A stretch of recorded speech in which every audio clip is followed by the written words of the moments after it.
At White, Greer, and Maggard Orthodontics, we believe that greatness is in the details. Each decision we make is for the benefit of our patients and our community. This means using industry-leading technology to help you achieve your goals and uncover your perfect smile. Our precision and efficiency results in an experience that is both pleasurable and affordable. White, Greer, and Maggard Orthodontics, applying precision and elegance to your smile. I wanted to get back on the basketball court. I want to get back to the ref I used to be. I want to get back to gardening. I want to get back to playing with my band. Only one team is qualified to get patients back to living their lives. Bluegrass Orthopedics has physician experts to assist in your recovery, whether it's an injury or chronic condition. Bluegrass Orthopedics provides convenient, specialized, and comprehensive care for your unique life. At Lexington Diagnostic Center, we love athletes. We understand that when you are injured, the results of an MRI, CT scan, or X-ray can be the only thing keeping you off the field. And that's what we're here for. Same or next day appointments, front door parking, and our on-site radiologists make it easy for you to quickly get the results you and your doctor need. Call and compare prices. We can save you hundreds of dollars. Folks, this is Gary Ball, and you hear my catchphrase, soup and a sandwich. When I want the best potato soup and prime rib sandwich, I head over to Rafferty's Restaurants after my games. Check out Rafferty's 9 great locations throughout Kentucky, and all you teens, you can eat at Rafferty's before those big ball games.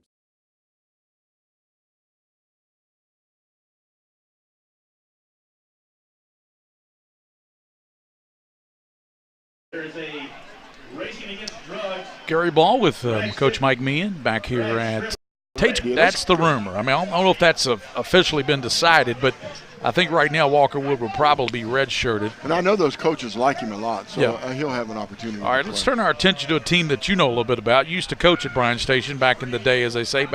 Was that one of your first assistant coaching jobs? Yes, my very first job out of college at the University of Kentucky I was hired by Terry Clark at Bryan Station, and in 1971, and we won the state championship that year. Awesome. Yeah, first year coaching. Well, and I thought it was always going to be like that. It ain't always like that. Well, their quarterback's a family you know a little bit about. Jalen Burbage is starting quarterback. You know a little bit about him because of the lineage and his father, Cornell. Cornell, yeah, I coached Cornell. I coached his brother, Steve, played quarterback for me over there at Bryan Station. And then the older brother, Randall, was a heck of a quarterback and a sprinter. So, yeah, the whole family. And then one of the brothers was an offensive lineman. He passed away a year or so ago, sadly. But really good athletes. And I've always liked the Burbage kids. Here come the captains out toward the field here, Roy Walton Stadium. Lafayette captains and the Bryan Station captains. They're going to have a coin toss. And Coach Meighan, he's got the glass. By the way, I like your binoculars better than I like mine. Can I get me a pair of those? These are Bushnells, and if you have Bushnells, then Yeah, Bushnell. Those are awesome. Bushnell, not Bushmill. Okay, make sure you know the difference. Head coach is going to get the coin toss for us and tell you who the team receiving the ball will be tonight here at Roy Walton Stadium. Earlier tonight, it's our second game of a doubleheader. Earlier tonight, it was Tates Creek 48, Henry Clay nothing. And by the way, I think the officials did a really good job in that first Excellent game. job. Excellent job. They let them play, and they didn't call things. I can't really criticize, even if I wanted to, anything in that game by the officials. I thought the Whitecap did a really good job. Absolutely. That was a tremendous job. Here's the bottom line. When they do a great job, give them kudos. I mean, so many people want to rip officials and say negative things. I used to umpire, okay? So, we're human. To err is human, okay? You're going to make mistakes because you're human, but when they do a good job, tell you, Coach Meighan's right. They did a terrific job. We expect the same job of this crew here in this Lafayette Bryan Station game. Absolutely. By the way, if you want to be an official, contact the KHSAA. I know they're looking for some good young officials in all sports. Hey, by the way, Gary, you see the bald-headed guy out there standing out there with the black shirt? Yes, sir. His name's Chris Heiler. He represents Adidas, and Adidas is the one that sponsored this event. And Chris played for me at Bryan Station. So Adidas is sponsoring. Back in the day, this used to be the Fayette County Public Frenzy. The Fayette County, because we used to do it on iHigh back in the day, and we used to do the Fayette County. So Bryan Station. They won the toss and will receive. So they'll receive. So we'll set their offense for you. Up front, it'll be Davion Moore, not Mike Thomas. Moore getting the start. Seth Preston, Damian Ramirez, Christian Benton, Brandon Fields, that's the offensive line. It'll be Shamar Rich at tight end, ex-receiver DeAndre Fish, Kendrick Curry, wide receiver. Jalen Burbage will be the quarterback, the 6-foot junior.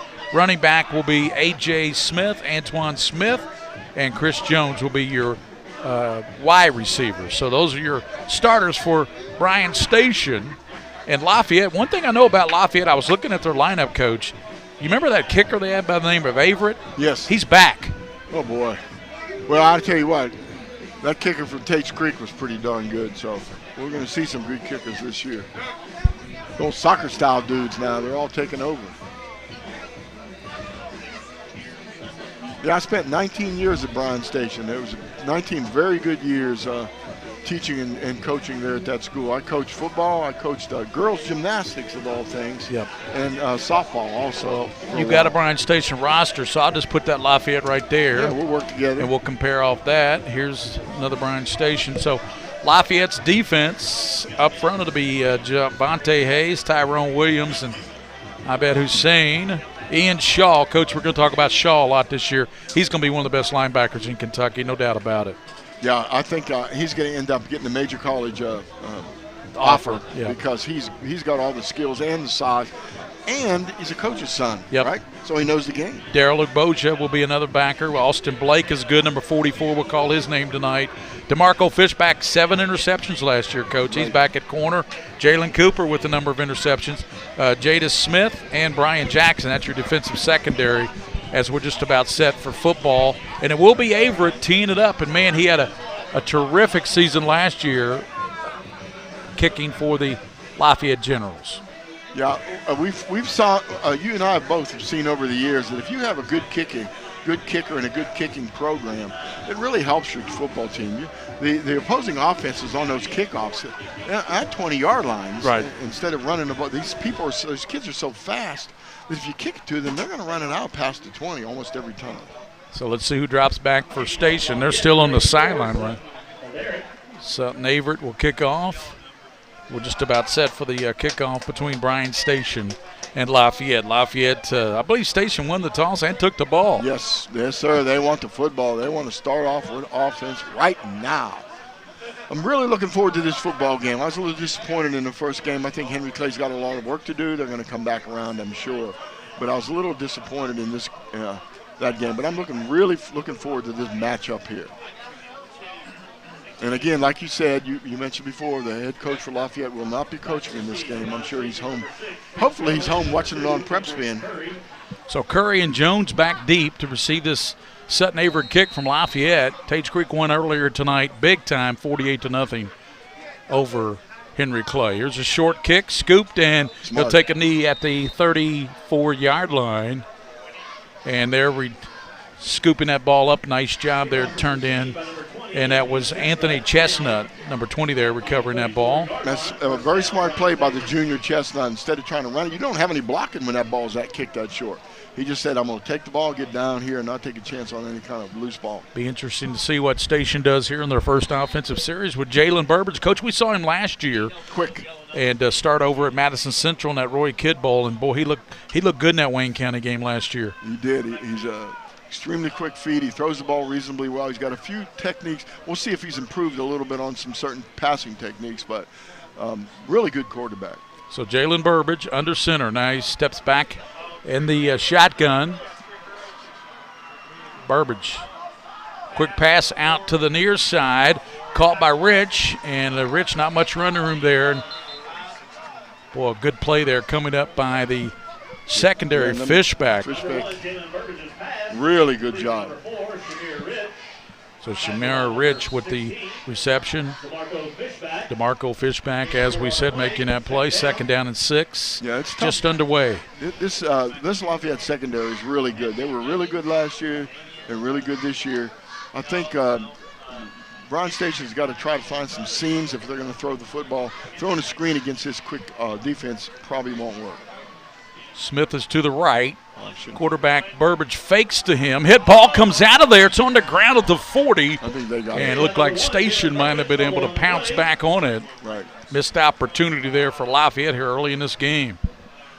Yeah, I'll tell you, I'm going to struggle with these numbers, but 56 Preston. recovered the ball. Yeah, Seth Preston, a big right guard, 240-pounder, pounced on it. So third down, Coach. We got our first big third down and 4 here in this football game at the 40 for the defenders of Bryan Station against this number 6 ranked in the Bluegrass Prep 6A poll, Lafayette General football team. Yeah, they tried to run the belly option that time, and maybe if we get time, we'll talk a little bit about the difference between the belly option and the read option that these teams run. Burbage, triple receivers, rolls to the right. Burbage sets, throws, and is it caught up near midfield? And it is. What a great catch up there. And hauling that in was Curry. Kendrick Curry, the 6-foot junior, 175-pounder. What a catch. And what a throw by Burbage on the run. Yeah, I was looking for that. I think that's one of the vast improvements that he's made now, rolling to the right. Now, I haven't seen him roll to the left yet, but rolling to the right, he kicked that foot, got that shoulder square, and just zipped that ball in there. That was a nice job. So first down up to the 48. They say that Curry went out at the 48. 1st and 10 for the Bryan Station defenders. Low snap. Burbage, ball fumbled, and I think Lafayette pounces on this one. Yeah, I think Lafayette got it. Ian Shaw was in there. And, yeah, coming out of there with it is 34. Lawson there with the recovery. Lawson made the recovery. That ball was Burbage. I don't think he had the handle on it when he tried to hand it off. He just had it had a rough handoff. It bounced off the shoulder pads of the running back. So no Walker Wood. Tiandre Newcomb now the young man who will trigger that offense. One of the best athletes, maybe the best athlete on the team, with Morgan, a great back there. Newcomb, little screen over the middle. He's got Morgan. Morgan to 40. Dancing to far side. 35. Morgan down to the jumps over, man. Leaps down to inside the 20-yard line. A little middle screen. That was a good job. They allowed the defense to get to get overconfident and come rushing in. Quarterback dropped back and threw the little middle screen. Nice job. Jones helped out on the stop. We'll check the offensive unit for Lafayette with Ian Sexton, Bryce Ramey, Tyler Moore, David Sams, and Caleb Hunley up front. Gives now to Morgan. Cameron. And, boy, he runs hard down. I tell you, he's picking up right where he left off last year, Coach, with 1,700 yards for the Generals offense. You know who he looks like? He looks like Le'Veon Bell for Pittsburgh. Yep. He kind of hesitated a little bit until that hole opened, then he busted. Why does everything have a Steeler connotation? No, not everything. I'm just kidding. I'm just kidding. Steeler. 10 minutes to go, no score, but Lafayette with the fumble recovery and threatening here. Inside to Morgan again. He dives down inside the 10. You got Daquan Edwards, Austin Serafini, Cameron Morgan, Matthew Guilfoyle. They haven't gone to Guilfoyle yet. No. I would go for him. Remember last year? He made some big plays last year. Yeah. Yeah, this is a good team. Yep. 2nd and 8, and they've been in this situation before. This is an experienced football team. 2nd down and 8 for Newcomb and Morgan. Trips left. Yep, trips out to the left. 2nd down. Newcomb rolling to the left. Slant. Stumbles. Goes back right side. Now throws it up, and it is incomplete down around the 5-yard line. Nice coverage, Gary. Really intended good for coverage. Guilfoyle. Yeah. First time he's gone to Matthew. Boy, you're not really like Guilfoyle last year for Lafayette. Boy, Walker Wood used him a lot, and obviously he's going to be a threat this year from Newcomb. But Newcomb kind of stumbled coming out of that backfield that time. He did. He's thin and really good athlete, like you said, really quick. But he kind of got off balance when he threw the football. So there's trips again, man. 3rd down and 7. They got to get down to the 5 for a first down. Newcomb back looking. Newcomb check down.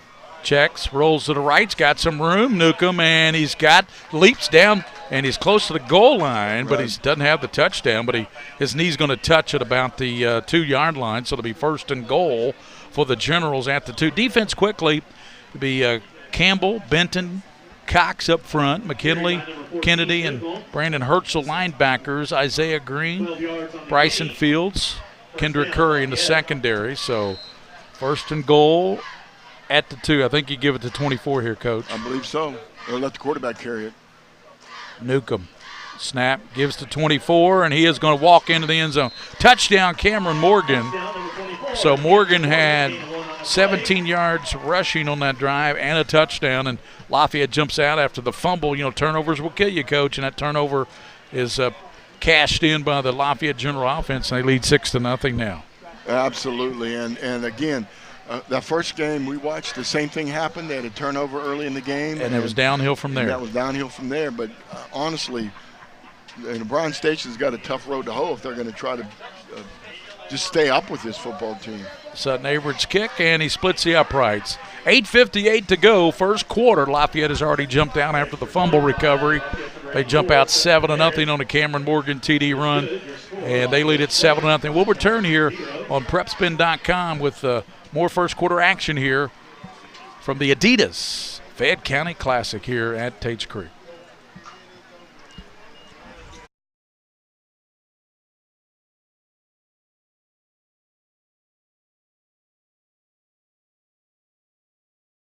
At White, Greer, and Maggard Orthodontics, we believe that greatness is in the details. Each decision we make is for the benefit of our patients and our community.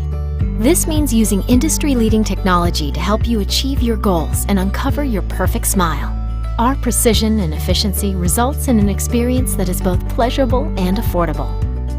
White, Greer, and Maggard Orthodontics, applying precision and elegance to your smile. I wanted to get back on the basketball court.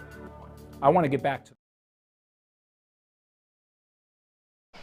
Star running back Cameron Morgan has already scored a TD, 3 carries, 16 yards, and a touchdown. And Coach, it obviously looks like Lafayette's really going to feature number 24 this year. Yeah, I believe so, and I believe they've got the maybe. Let's check them for the rest of this football game. Looks like they've got a decent substitute quarterback for Walker Wood, too. DeAndre Newcomb, the junior. You mentioned kind of lanky, 6 foot, 170 pounds. Yep. But we'll see how he progresses. 7-0, Lafayette on top. Here's Sutton Averett set to kick off for the second time. Low kick again, and kick to the same guy. This time he's going to try to run with it and gets a couple of yards. Yeah. What do you think the philosophy is there? You know, just make them earn their yardage by first downs rather than just not let one of those speedsters return that kick back there. I guess they don't want to put it in the hands of Curry or Jones back there. Yeah, I would not want to kick it to Jones for sure. So that's the situation for Jalen Burbage, who turned the ball over his first possession after they picked up that big third down. Yeah, they look like they're trying to run the option, and they're not getting a really good squeeze. They're not getting a good handoff. You got to when you're playing running that option, you got to hold that ball in the middle. Well, just like Lafayette used 24 when you got 21, give him the ball, feed the big fella. Right. This time Burbage rolls to the left. There you go. Burbage, he tucks it. Burbage up near the 38. He's going to pick up 3 or 4 yards. Yeah, they can do that Far now. side. Yeah, they can do that. They can scramble out there, force those receivers downfield, so there's really, really good defensive backs for Lafayette have to cover them down the field and maybe break Burbage on a long run. Ugboja, how about that name? Daryl Ugboja. I like it. Second down and 6. Up at the 39 for Bryan Station. Bryan Station defenders. I had a nephew, Caleb Ball, that played there a few years ago, Coach. Big lineman and punter. More than a few years ago. Yeah, 7 or 8. Here's your down the line option. It's too deep. And they pitch it back to the 30. And it's not going to work as they pitch it to Jones. And big time play there for Lafayette, Coach. It was number 34, the linebacker there for Bryan Station. For Lafayette. That was Lawson, Jalen Lawson. Okay, now they've run 3 different kind of options, and that was a down the line option or sprint option.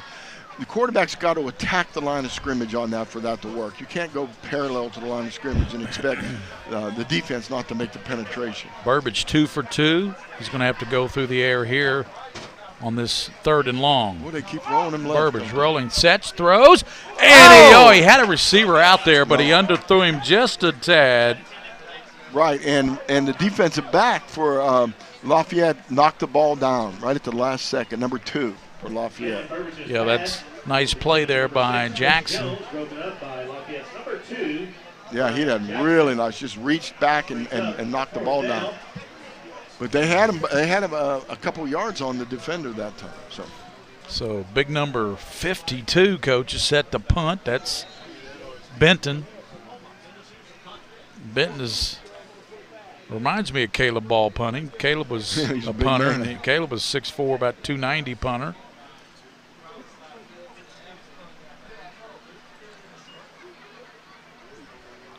Here's Benton's punt. Good punt. Fair catch by Lafayette. That was DeMarco Fishback returning.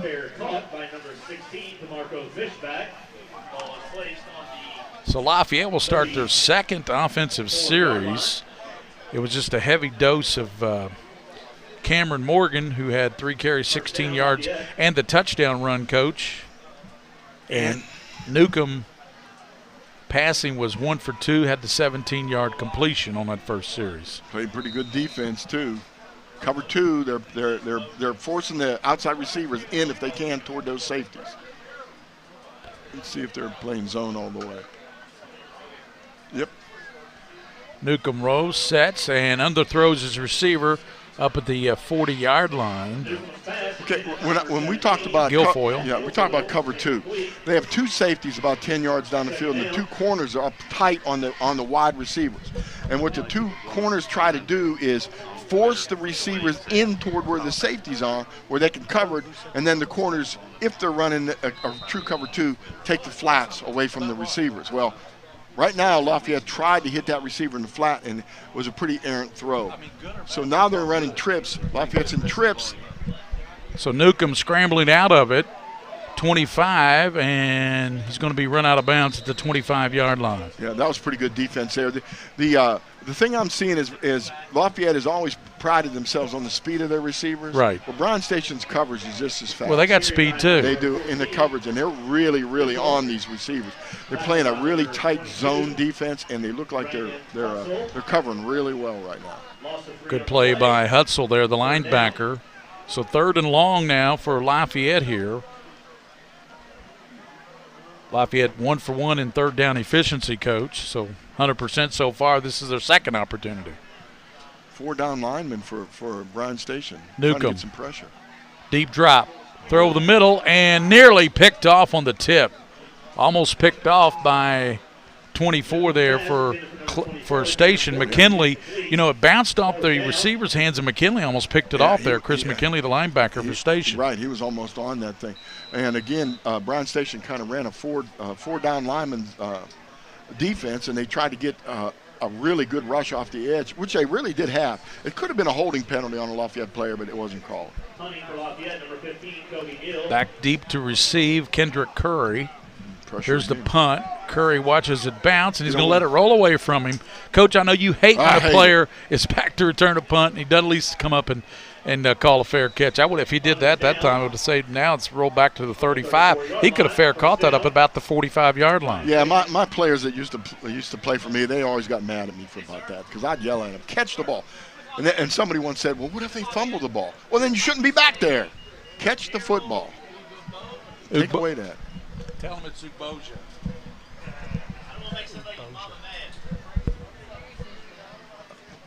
We always have fun struggling with some of these names, right? Yeah, Uboja, I remember him last year, Coach. Right, I believe that's how we said it. Yeah. 6:40 to go, 7-0, but Bryan Station with a good defensive stop there on Lafayette. And good field position here.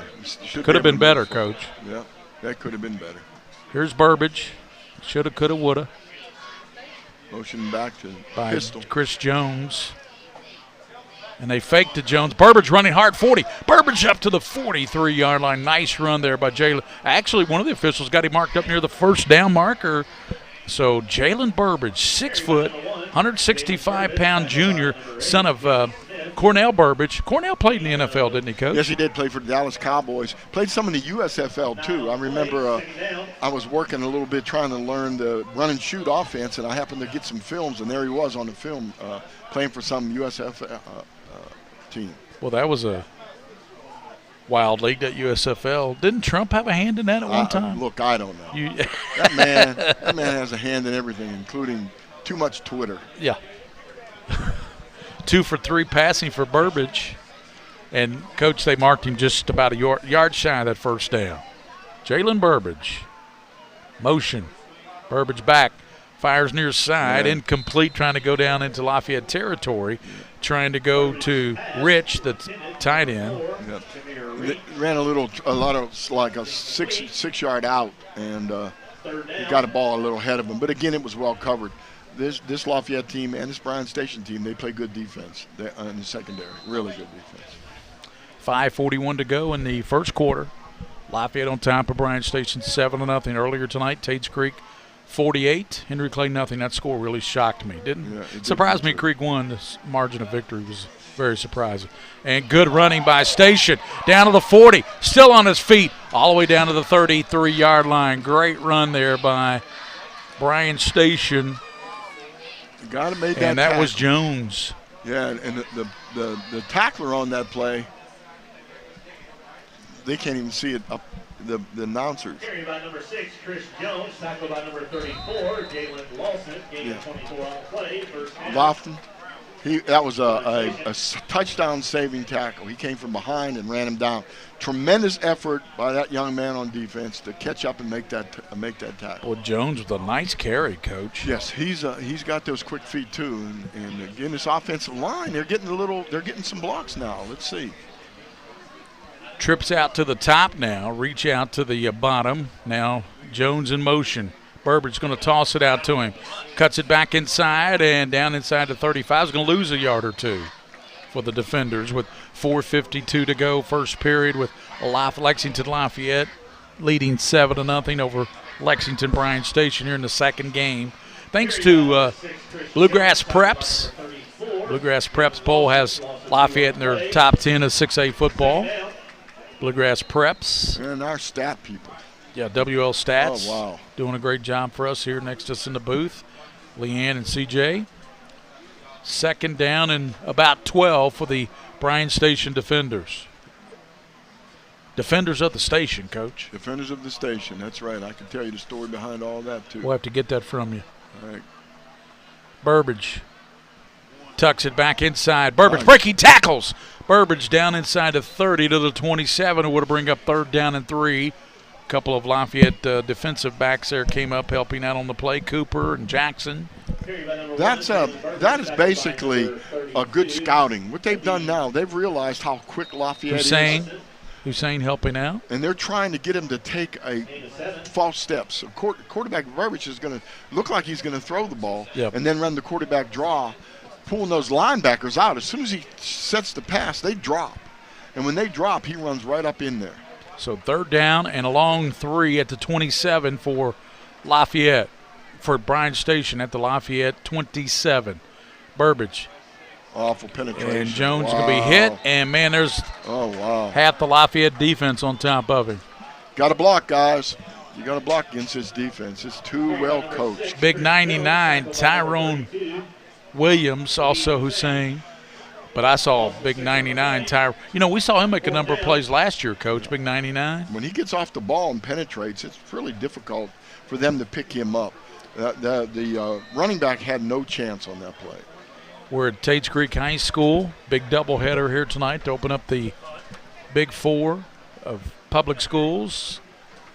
Tates Creek and Henry Clay played in the first one. Tates Creek won that one 48-0, and here it's 7-0. It's fourth down, though, for Bryan Station at the 32 of the Lafayette Generals. See what Jalen Burbage pulls out of the bag on this one. He's got the snap, looking left. Now throws, and it is nearly a one-handed grab down inside the 10. There was some contact, but I don't see a flag. Yeah, it was. And he basically, what a quarterback has to do in situations like that is look off those receivers. You can't lock on to them right away. You can't look at them as they go down the field. The defensive backs, especially a good team like this, Lafayette, they're going to jump all over. You know, Jackson back in that secondary for Lafayette made a nice play on that one defensively, Coach. Yeah, I think he's a major college prospect. So turn it over on downs. Lafayette's got it now at the 32 for Tiandre Newcomb. And looks like a timeout is going to be called with 2:29 in the first period. Timeout with Lafayette leading and the ball 7-0. Yeah, Bryan Station called timeout. Next Friday, Coach, will be over at Lexington Catholic for the Bluegrass Bowl to be Ryle Ryle against Henry Clay in the first one, the Cov Cath, Lex Cath in the second one. That'll be a good one, too. I'm looking forward to that. Ryle has some athletes, buddy, I'll tell you. Thanks to Mingy Beef Jerky, also White Greer Maggard. Check out the Scholastic Ball Report, Coach. We started up here Labor Day weekend, not next week, but the following Labor Day weekend. Scholastic Ball Report High School Sports Show. Now, I really like that show, and then one thing I really like is your features you have on people. But just for the people listening, sometimes you don't have it on Saturday, right? Yeah, it depends on if there's ACC football on Saturday. Yeah. Then we move to Sunday. So just check the your listing, set the DVR. It's either going to be Saturday at 12:30 or Sunday at 12:30. And it's usually in the newspaper, too. Yeah, it's always in the paper, but it's typically going to be on Saturdays, but it could switch. So that'll be coming up 2 weeks from tomorrow. Newcomb inside to Morgan. Cameron, and he gets up. Nice run to the 38-yard line for Captain Morgan. He is the captain of the ship, isn't he, Coach? Yes, he is, and that was a good a good way of putting it. He is a captain. Bryan Station is running. They're running the cover. Let's see. Now they're in the cover 2 again. They need to put some pressure on this quarterback who's not, he's not used to being back there. Newcomb, 40. Newcomb, 45. Tucks it midfield, and Tiandre, boy, showing his best Deshaun Watson imitation. That's why you put your best athlete at quarterback for a situation. We do have a holding. Now we know why that went for about 20 yards. Well, he broke outside. Again, we mentioned that before. These linemen more, and receivers, when they lock up on somebody, when that running back or quarterback bounces outside, they lose track of them, and a lot of times they just stick that arm out and grab what they can grab, and that's one of those things that happen. So.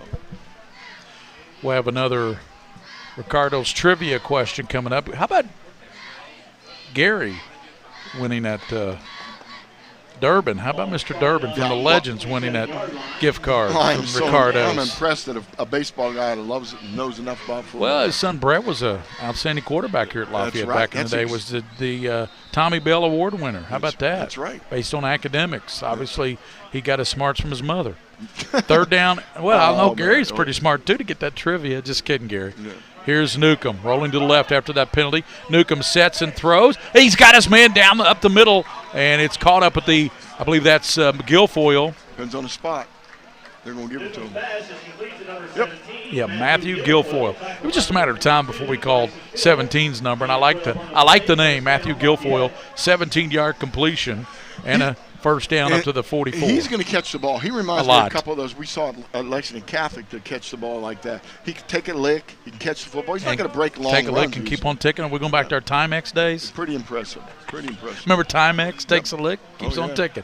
Here's Tiandre Newcomb. He's got some running room, and he is down to the station 46-yard and pick up of 9 yards. This kid's going to be special, Coach. Yep. Tiandre Newcomb is going to be special. Driving the football. Really good job mixing up the run and the pass. And you know what? Think about it. He is a junior. So his sophomore campaign, he was a receiver, and he got to learn quarterback position under one of the best in the state, in Walker Wood. Right. What Bryan Station needs to do is they need to take advantage of his inexperience at quarterback. They need to start putting some serious pressure on him. Make him beat you with the pass. Take away his run. He lost his helmet, so Tiandre Newcomb out of there right now. We got a new quarterback in there. And he's going to set and throw down the left side, and it's going to be intercepted by Station. Up to the 25, return to the 33-yard line. Good recovery by whoever made that tackle. Really good recovery. Let's give him credit.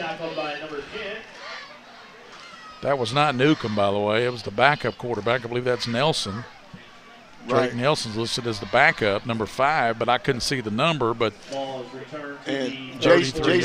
Chagon made the tackle. He came from nowhere. He was actually a receiver on the other side of the field and decided, whoa, you're not going to get away with that. Made a good tackle. Good hustle there by the young man. So who picked the ball? Who got the interception, Coach? J.C. Chagon. Chagon got the interception for Station? No. He made the tackle. Made the tackle. Yeah. Okay. I'm sorry. So late in the first, 42 seconds, Station gets the pick and gets the ball back, 34.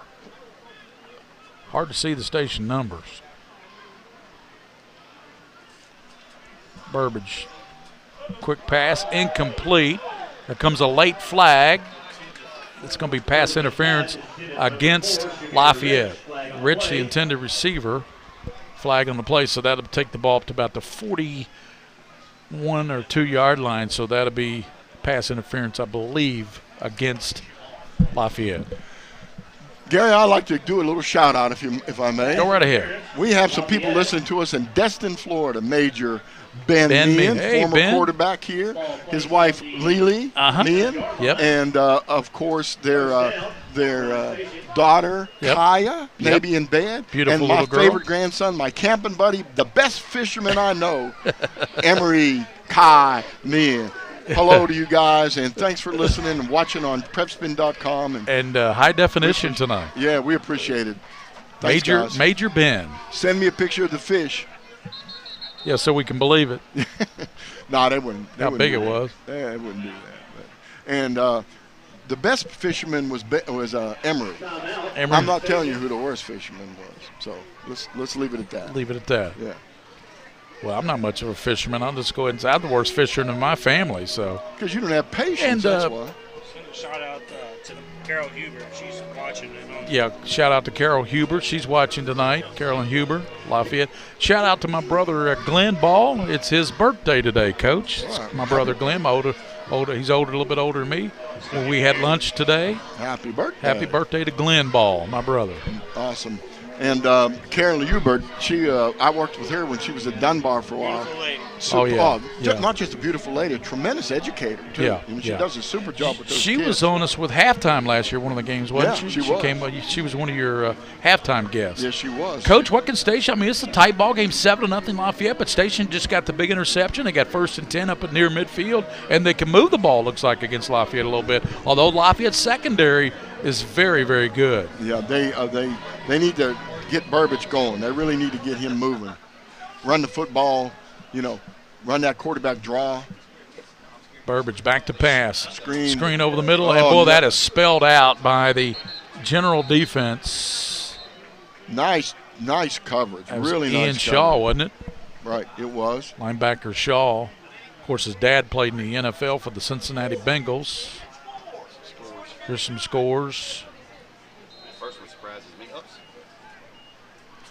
You hit the button on me. We're going to try to get some scores to you here, some other scores in the area. We get another timeout now. Pulaski County looks like 49-28 over Jeffersonville. 49, that's what I said. Taylor County 28, Metcalf nothing. Lincoln 42, Clay County 6, Monroe 37, 19. Walton beat East Jess 43-20. Kentucky Country Day. We'll get to those scores later.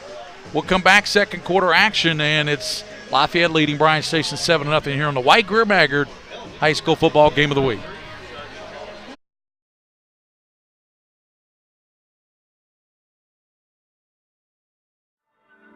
I wanted to get back on the basketball court. I want to get back to the ref I used to be. I want to get back to gardening. I want to get back to playing with my band. Only one team is qualified to get patients back to living their lives. Bluegrass Orthopedics has physician experts to assist in your recovery, whether it's an injury or chronic condition. Bluegrass Orthopedics provides convenient, specialized, and comprehensive care for your unique life. At Lexington Diagnostic Center, we love athletes. We understand that when you are injured, the results of an MRI, CT scan, or X-ray can be the only thing keeping you off the field. And that's what we're here for. Same or next day appointments, front door parking, and our on-site radiologists make it easy for you to quickly get the results you and your doctor need. Call and compare prices. We can save you hundreds of dollars. We would love to help get you back in the game. At the Lexington Diagnostic Center.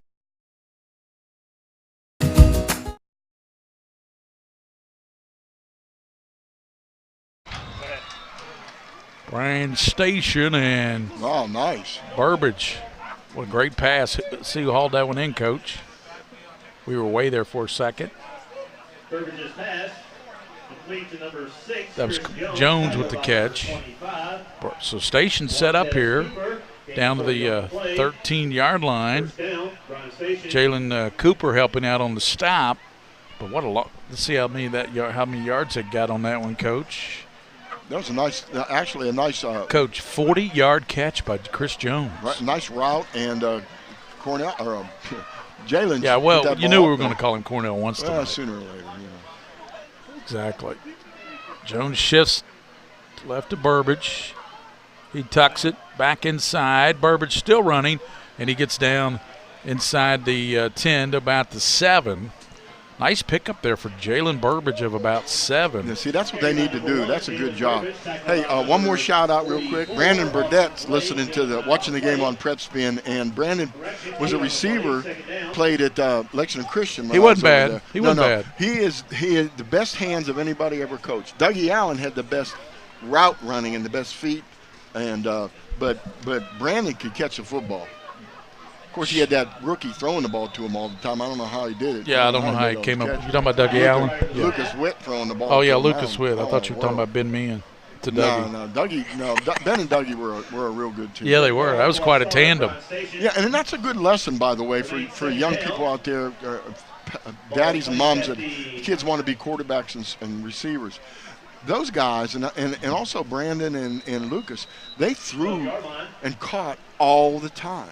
All the time. I remember Ben and Dougie would do the same thing in a tennis court in the winter. Just throw back and forth till they got to know each other. They got to know every little nuance of what they were doing. And I think that a lot of these football teams are doing the same thing now. These kids are close and they're working hard together. Burbage 4-7, 46. Pump fakes. Got an open receiver. Throws it high, though, down near the end zone. Incomplete. Yep. As that's a good effort there by Shamar Rich, but Burbage throws it high. Yeah. See, that was a nice idea. You know what you said. He pumped. He looked left. He looked off the defensive back. Looked left, and then threw back on a deep slant route. Or maybe it was a dig route. I'm not sure, but a little high. Again, set your feet.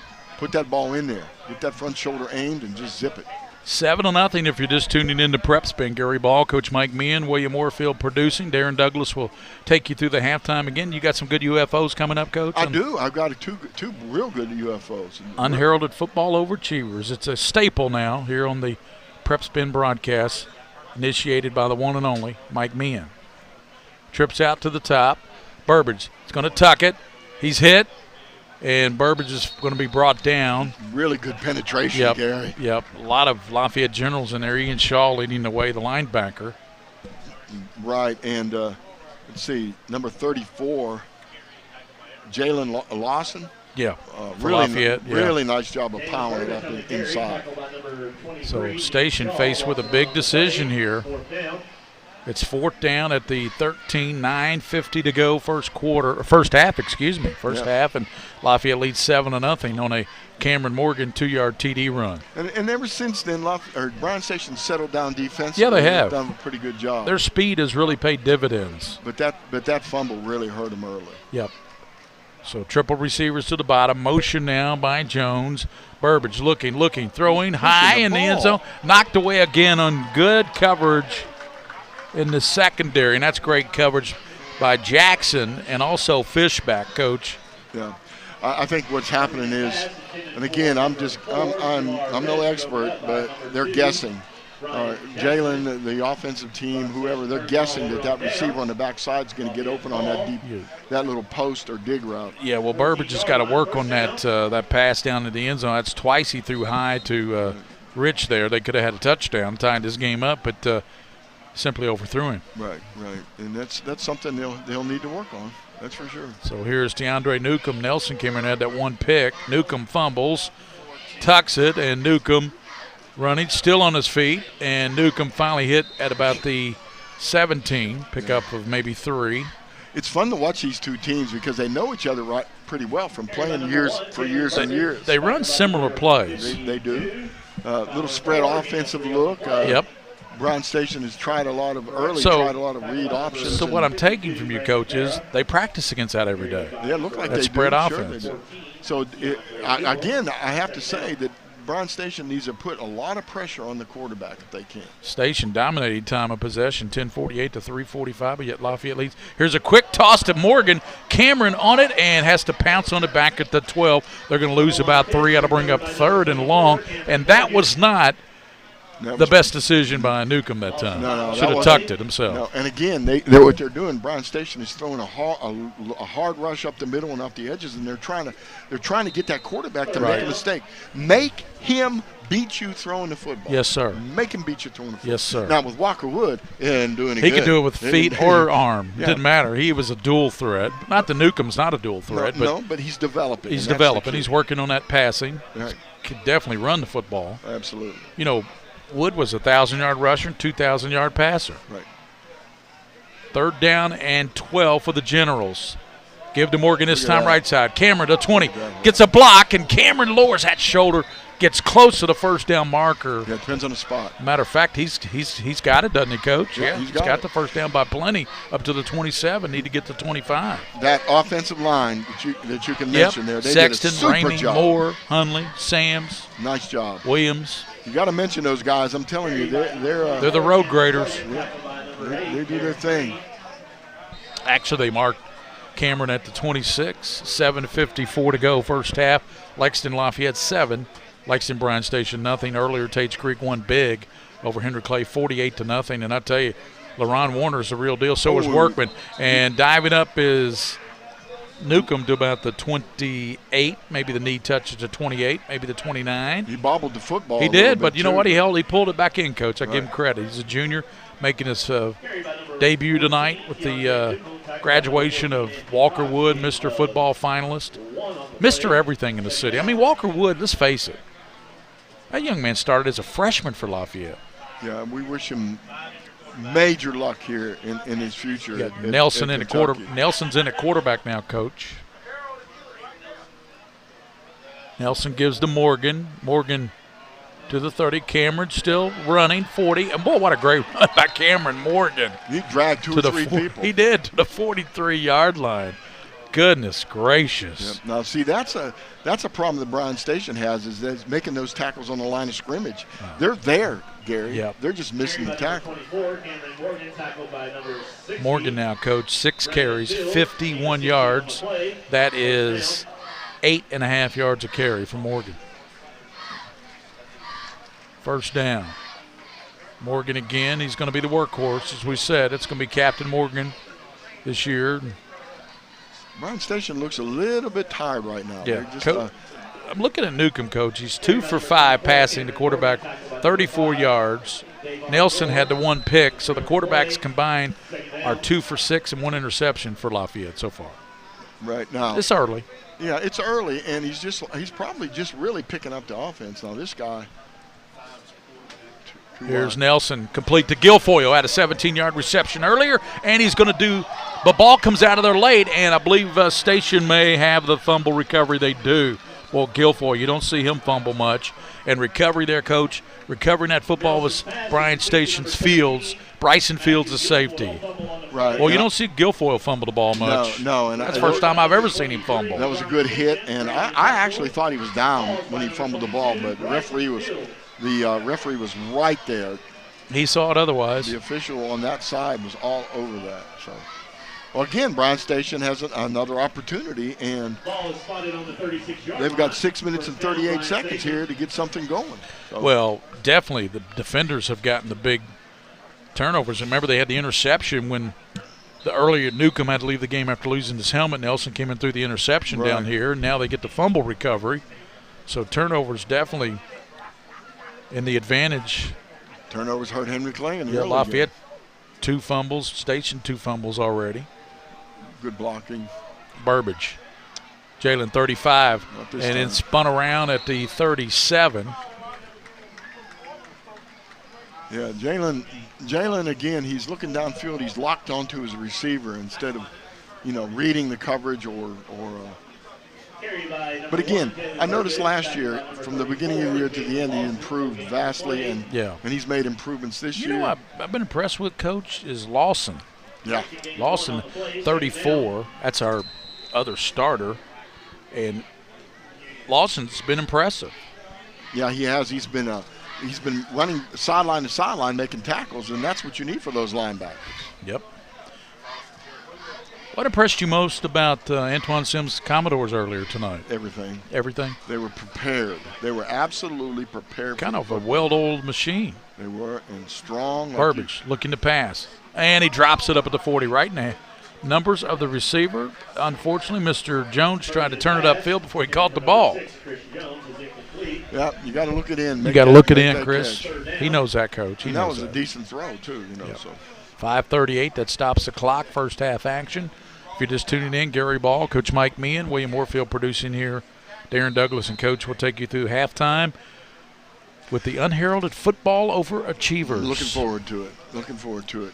And we'll give you all the stats and keep you up on if we have any other scores from any other games. Thanks to Mingy Beef Jerky. Also Bluegrass Preps. Burbage hit and dropped. Stay back with at your block. 33.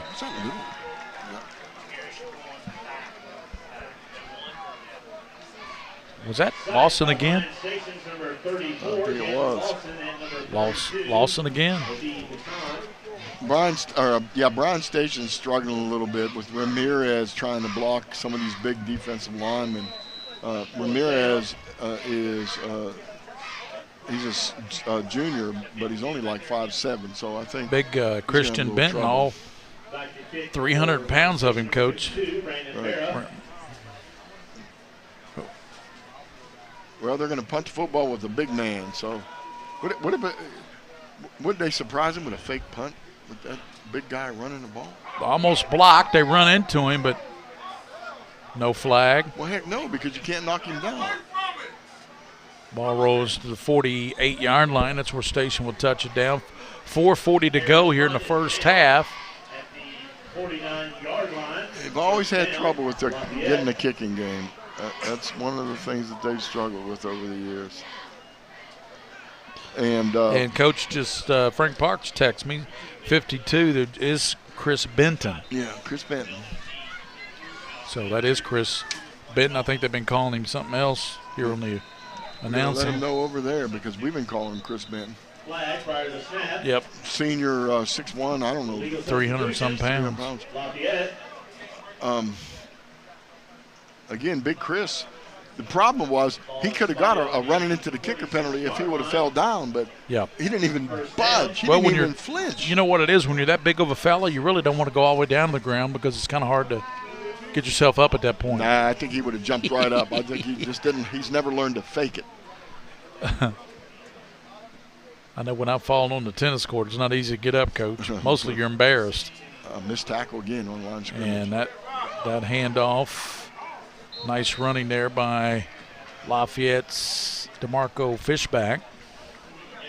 And again, they're doing a good job of penetrating. They're getting a hand on Fishback at the line of scrimmage, but he's breaking the tackle. You know what helped Tates Creek earlier tonight too, coaches? They used so many runs. Boswell, Warner, the star back. They used Tiandre White. Barnett, I mean, they used so many good running backs tonight. That kept Warner fresh. Second down. Inside handoff, Morgan.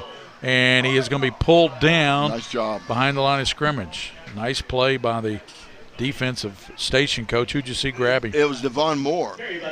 Devon Moore, the 6'2" senior. Nice job, really. See, that's what they've been doing, but this time they made the tackle. Before, they've been getting on the line of scrimmage, making the penetration, which is important against this Lafayette team. Penetrate the line of scrimmage. Put the pressure on the quarterback. Yep, I agree. Make him beat you with his arm. He's got a good arm, but make him beat you with the arm. You've got good secondary coverage. I know Cisco Bryant works a lot with the secondary there, and he's a superb coach. Yes. Newcomb, he's looking to pass. Rolls left, sets, throws, caught. First down to the 32-yard line, 30-yard line.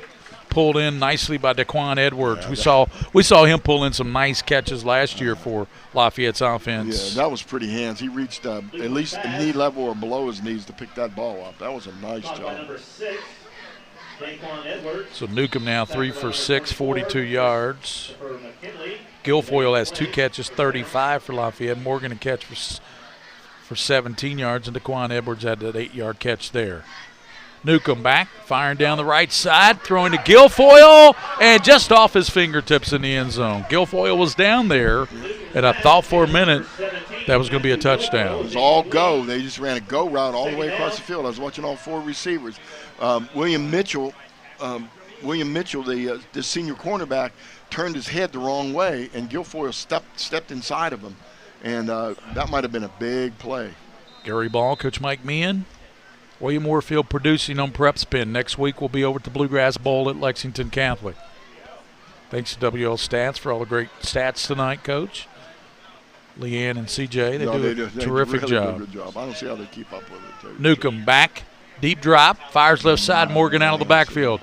Cameron, stiff arms, but takes it down to the 32-yard line, run out of bounds at the 30. 2:55 here in the first half with Lafayette on top 7-0, leading Bryan Station. Yeah, I think that was number 24, Christopher McKinley, that made that tackle. But and Coach, do you remember the regular season game Lafayette Station last year we did over at Lafayette? I mean, it was like an arena football game. It was. What was it, like 64 to 54, something like that? Yeah, I kept looking out the press box to see if the defensive bus ever got there. Right, exactly. Morgan handoff. Now we got a little. And flag. The wide receiver on that side really jumped the gun. He's down in the end zone now, jogging back. He got to the end zone before the ball was snapped, just about. Got a nice crowd in here tonight, Coach. Really nice Got crowd. a really nice crowd for the home team, Creek, as they took on Henry Clay. And a really good crowd in here now is looking down, pretty packed down over toward the concession stand here at Roy Walton Stadium. Well, I remember coming in here years ago with those good Boone County teams, Coach. Boone County came to town and beat a lot of people. Not lately. No, not lately. I feel bad about that. I mean, I really do. These powerhouse teams, when they Newcomb loses the ball and picked up by Morgan as DeAndre was set. The ball slipped out of his hand as he went to pass it. I don't see how they can give that to Lafayette. They need to give that to Bryan Station. Unless they called an incomplete pass, but it wasn't. It was a fumble. Yeah, well, Morgan for Lafayette was able to jump on it, even if they called it a fumble. Yeah, but the Bryan Station guy came up with the ball. So I guess he just took it from him when he was on the ground. I got you. See, I thought Morgan came out of there with it for Lafayette. So, now here's what you don't want to do. Now you're trying to punt the ball to Bryan Station, and you got a receiver down there, a return man that can really break it. Is that Daquan Edwards down there? For Bryan Station? Yeah. That's Jones. Is that Jones? Well, he can break it. Yeah, Chris Jones. So we got our trivia coming up, Coach.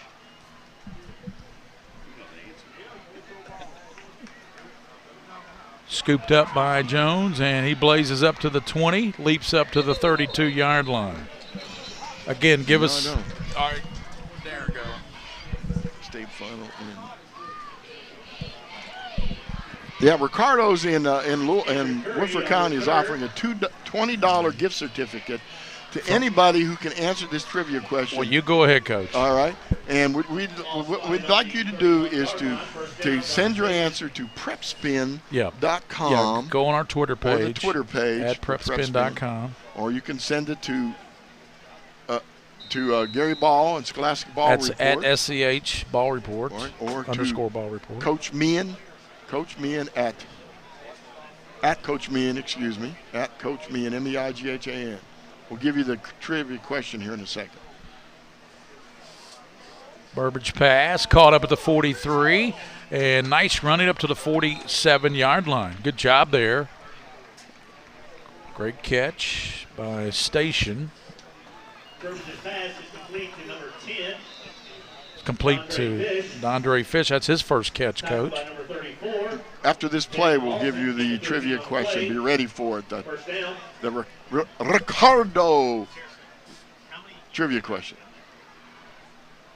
Burbage tucks it, being pursued, and Burbage takes it to the 46-yard line. Okay, Lafayette made the back-to-back state finals in 2015 and 2016. Mm-hmm. Who was the last Lexington public school to do the same? Who was the last Lexington public school to make the state finals 2 years in a row? And that's a $20 gift card from Ricardo's. That's it. Who was the last public school prior to Lafayette's appearances last 2 years? That's what he said. Yeah, back to back. Here's a ball. Yep. Picked off. Yeah, nice interception. Nice pick off there. Coaches were talking to Darren. That was Jada Smith who picked it off. Right, and he's the turf monster guy. Yeah, the turf monster started him. Used to say it was groundhog hole, but on this artificial turf, there's no groundhogs. Yep. So that's our trivia. But that's another opportunity. Bryan Station has failed. So yep, shot themselves in the foot again. What's our time here? We got just a minute 5 in the first half. 7-0. Lafayette on top, but they'll have the ball back here. Tiandre Newcomb, 4 for 8 passing, 48 yards. 7 carries for 8 yards. Newcomb back to pass, looking. Newcomb in trouble, and he is going to be dumped at the 42. That right there is something Tiandre will learn, though, but Walker Wood in that situation, he's 15 yards downfield, Coach, on that situation. He's going to tuck it and take off with those legs, and Tiandre will learn to do that. He's a good athlete. Anthony Cox just ran over the back who was trying to block him to make that tackle. Morgan, 8 carries, 54 yards, and the only touchdown of the game. 35 seconds here. Newcomb back, getting pressure. Throws it deep down the right side. Guilfoyle trying to run under it, and he kind of slowed down at the 30, and that cost him, Coach. His little stutter there at the 30 cost Guilfoyle. Otherwise, he might have ran underneath that one. And you know why? Because it's the first game of the season. And you have a new quarterback in there you're not used to catching the ball from. Yep. And you're trying to judge the ball, judge where it is. And you say, well, in practice you do it all the time. Game situation is a lot different. That's a lot different. That's 28 seconds now, and that incompletion stops the clock. Again, our Ricardo's trivia for a $20 gift card. Lafayette made back-to-back state finals, 15 and 16. Who was the last Lexington Public High School to do so? And just go to PrepSpin.com and give us your answer. Newcomb looking down the middle, throws, open, hit, and what a big hit by Station delivered. They're going to call targeting. Jones. They're going to call targeting. Yeah, there's a flag down, and there is a penalty marker down. Right, now, this is very, very important. This is a safety factor. Now, the question is, will they eject that player? If they think it's just a high hit to the head, they'll let it go. They'll call the penalty, but they won't eject the player. That's what they're discussing right now. If they think it's targeting, if they think that the person launched himself at the head of that player for Lafayette, then they will eject him. So let's see what the officials, whose number one concern, people, is the safety of these players, what they decide to do. Holding against Lafayette is first call, and then personal foul. Good. Offset. So personal foul. Very good referees. And then holding, so they offset. Replay that third down. And they didn't call targeting, and I noticed the back judge who made that call walked over to that defensive player, to the Bryan Station player, and was talking to him. And sent him a little warning, didn't he? Just said, yeah, watch it. I know it's a tough game. You guys are playing hard. Yep. And I appreciate that as an official, but, yep. Whatever. That's exactly right. Third down and 15 now as that offsets and play the third down again. Newcomb laid a pretty nice ball down there on that one. Yes, he did. Yes, he did. But that receiver's going to go back and talk to him. Yeah, Jones. Say, hey, don't set me up like that, exactly. Brother. Whistle with 22 seconds here. Newcomb needs to buy that guy some lunch money. Yep. Give him some lunch. Thanks again to Bluegrass Preps. Check out the Bluegrass Preps polls every week. Bluegrass Preps, proud to partner up with PrepSpin. Also, Mingy Beef Jerky. Next week, you can check out the games at Lexington Catholic. It will be the Knights and the Colonels of Cov Cath. Coach and I will have that one.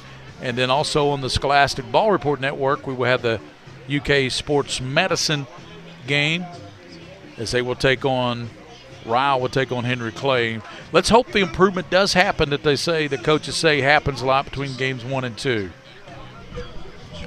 We'll see, because I know Henry Clay's got a lot of improvement to make, but they're pretty good. They're pretty good, so.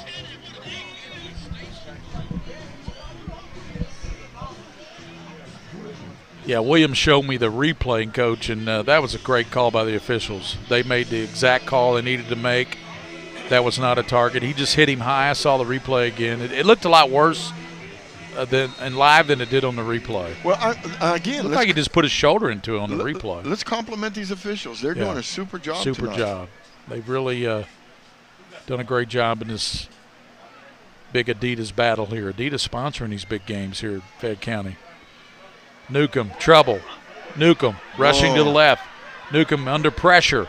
Newcomb up to the 40 and runs out of bounds at the 45-yard line with 12.6 seconds here in the first half. And Lafayette behind him. Morgan TD, they lead 7-0 after earlier tonight.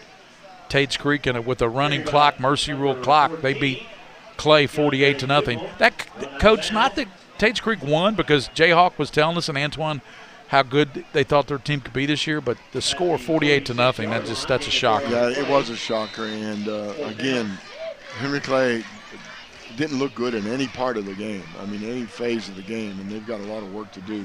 Uniforms look pretty good. Yeah, even doesn't make you happy. No. So timeout with 12 seconds. Timeout, Lafayette. So Lafayette calls the timeout. At halftime, Coach Meighan and Darren Douglas will give you the halftime and coach your unheralded football overachievers. I know the coaches really look forward to those every week now on the PrepSpin Game of the Week. Yeah, and again, we'll talk about that when the time comes, but it's really, really important that all of you out there watching this on PrepSpin, all of you, recognize those people, whether they're players that just sit the bench and work their butts off in practice, don't get to play very often, or that custodian that cleans the field after the game, or the guidance counselor that supports your players all the time, to managers, trainers, just a super job. You need to recognize those people. Newcomb 4 of 9, 48 yards. Jalen Burbage 5 of 12, 61 yards. No touchdown passes tonight because we've only had the one touchdown, and that was early in the game when Cam Morgan ran in the 2-yard TD for Lafayette early in the game. 13 minutes, 46 seconds of possession for the defenders, coach. 10:02 for the Generals of Lafayette. 4th and long for Newcomb. 12 seconds. Newcomb rolls right. Newcomb sets, throws, and it's going to be intercepted by the second man. Went through the hands of the first one and then picked off by the second man, and that's Fields, Bryson Fields. Gary Ball, that was an errant throw because they were in a deep cover two. Deep cover two. They ran Lafayette, the outside receiver ran a little hook, but they tried to run that seam, and the safety was just sitting there waiting for I think Lafayette was running the hook and lateral. They were maybe trying to lateral maybe that they ball. were. Maybe they were trying. We've seen that a few times this year. Or we've seen that over the years on PrepSpin. Remember that hook and lateral won the game for Lexington down in Boyle County a few years ago? Yeah, that was amazing. I don't think Boyle County ever got over that one. They just really didn't like that. Nor should they. Yeah. So the ball turns over. I tried over that a couple of times when I was coaching. We ran the hook. We never got the ladder. And, we had a hook and ambulance is what we had. Lafayette with 3 fumbles. They lost 1, and now coach with 2 interceptions. Yep, that's halftime. We'll go to halftime with Lafayette leading Bryan Station 7-0 here at halftime in a defensive battle here at Roy Walton Stadium at Tates Creek.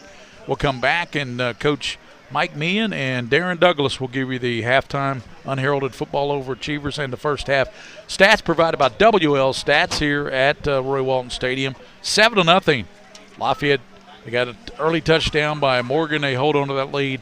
They lead 7-0 here at halftime over Bryan Station, a very athletic, talented team. We'll be back with more halftime and Coach Meighan with his unheralded football overachievers. Big numbers for Morgan, 8 carries, 54 yards so far in the game for Lafayette. Burbage with 10 carries, 30 yards, a quarterback for Bryan Station, coach.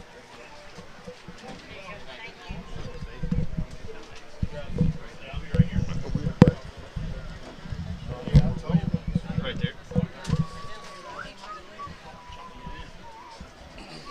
Where are you, Moody? Are we going to take a break here? Yeah. Take a little break here. Sorry, everybody.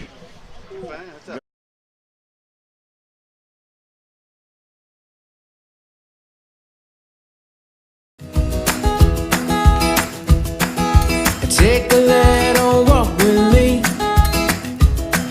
I'll keep you in good company and be there for you to the end. You'll never be alone, my friend.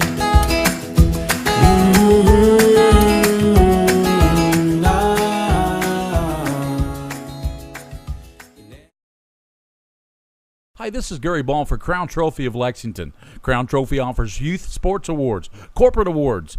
They offer signs and a full line of promotional products. They're located at 2680 Wilhite Drive on the corner of Nicholasville, New Circle Road, just behind Starbucks. Stop by and pick up your copy of our 85-page catalog. Crown Trophy is nationally known, but locally owned with 150 stores nationwide. Crown Trophy, the official provider of plaques for the Scholastic Ball Report and PrepSpin. Folks, this is Gary Ball, and you hear my catchphrase, soup and a sandwich. When I want the best potato soup and prime rib sandwich, I head over to Rafferty's Restaurants after my games. Check out Rafferty's 9 great locations throughout Kentucky, and all you teens, you can eat at Rafferty's before those big ball games. The open prime rib sandwich is what legends are made of. Ask Joe B. Hall, the legend himself, it's his favorite. Rafferty's a big supporter of high school sports throughout Kentucky. Rafferty's, where the special is you. My tax refund usually helps me out, but this year it was much lower than what it was supposed to be. This isn't enough to get me caught up. What am I supposed to do? Is this happening to you? We're Atkinson, Sims, and Kermode. Bankruptcy could be your best solution. We're here to give you a fresh financial start. Say no to debt. Get your bankruptcy started for as little as $78 today. The consultation is free in Lexington and now in London. I used my credit cards over the holidays, and I thought I could make it work. But between the bills and everything else, I'm really starting to fall behind. A lot of people out there are drowning in debt. We're Atkinson, Sims, and Kermode. You can have a brighter future away from debt. We've come up with a way to get you started for less. Say no to debt. Get your bankruptcy started for as little as $78 today. In Lexington and now in London.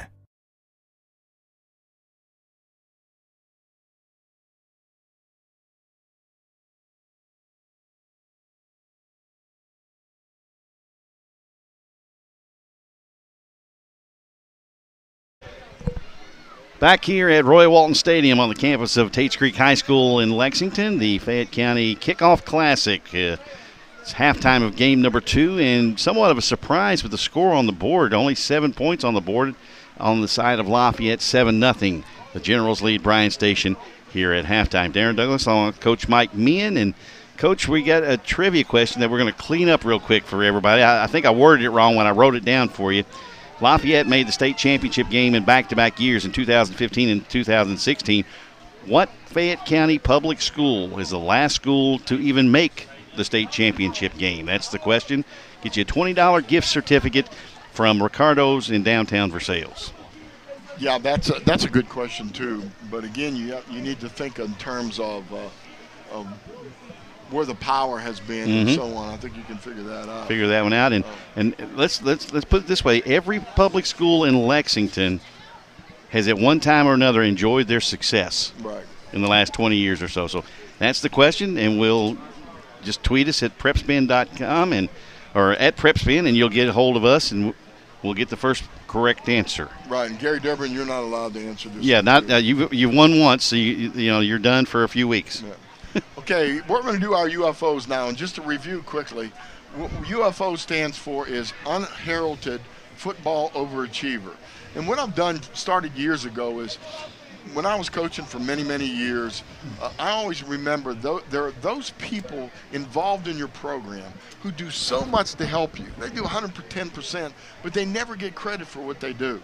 So what I started doing is asking, the week before, I ask each coach that plays in the game that we're doing to give us the name and some information on somebody in their program who goes above and beyond the call of duty but doesn't get the credit that they deserve.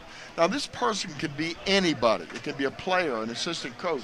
It can be a custodian. It could be the manager, trainer, booster club president. And so we have 2 good UFOs, Darren, for this second game this week. First of all, Coach Shaw, when I contacted him for Lafayette, he immediately responded to me and gave me the name of a sophomore quarterback they have named Drake Nelson.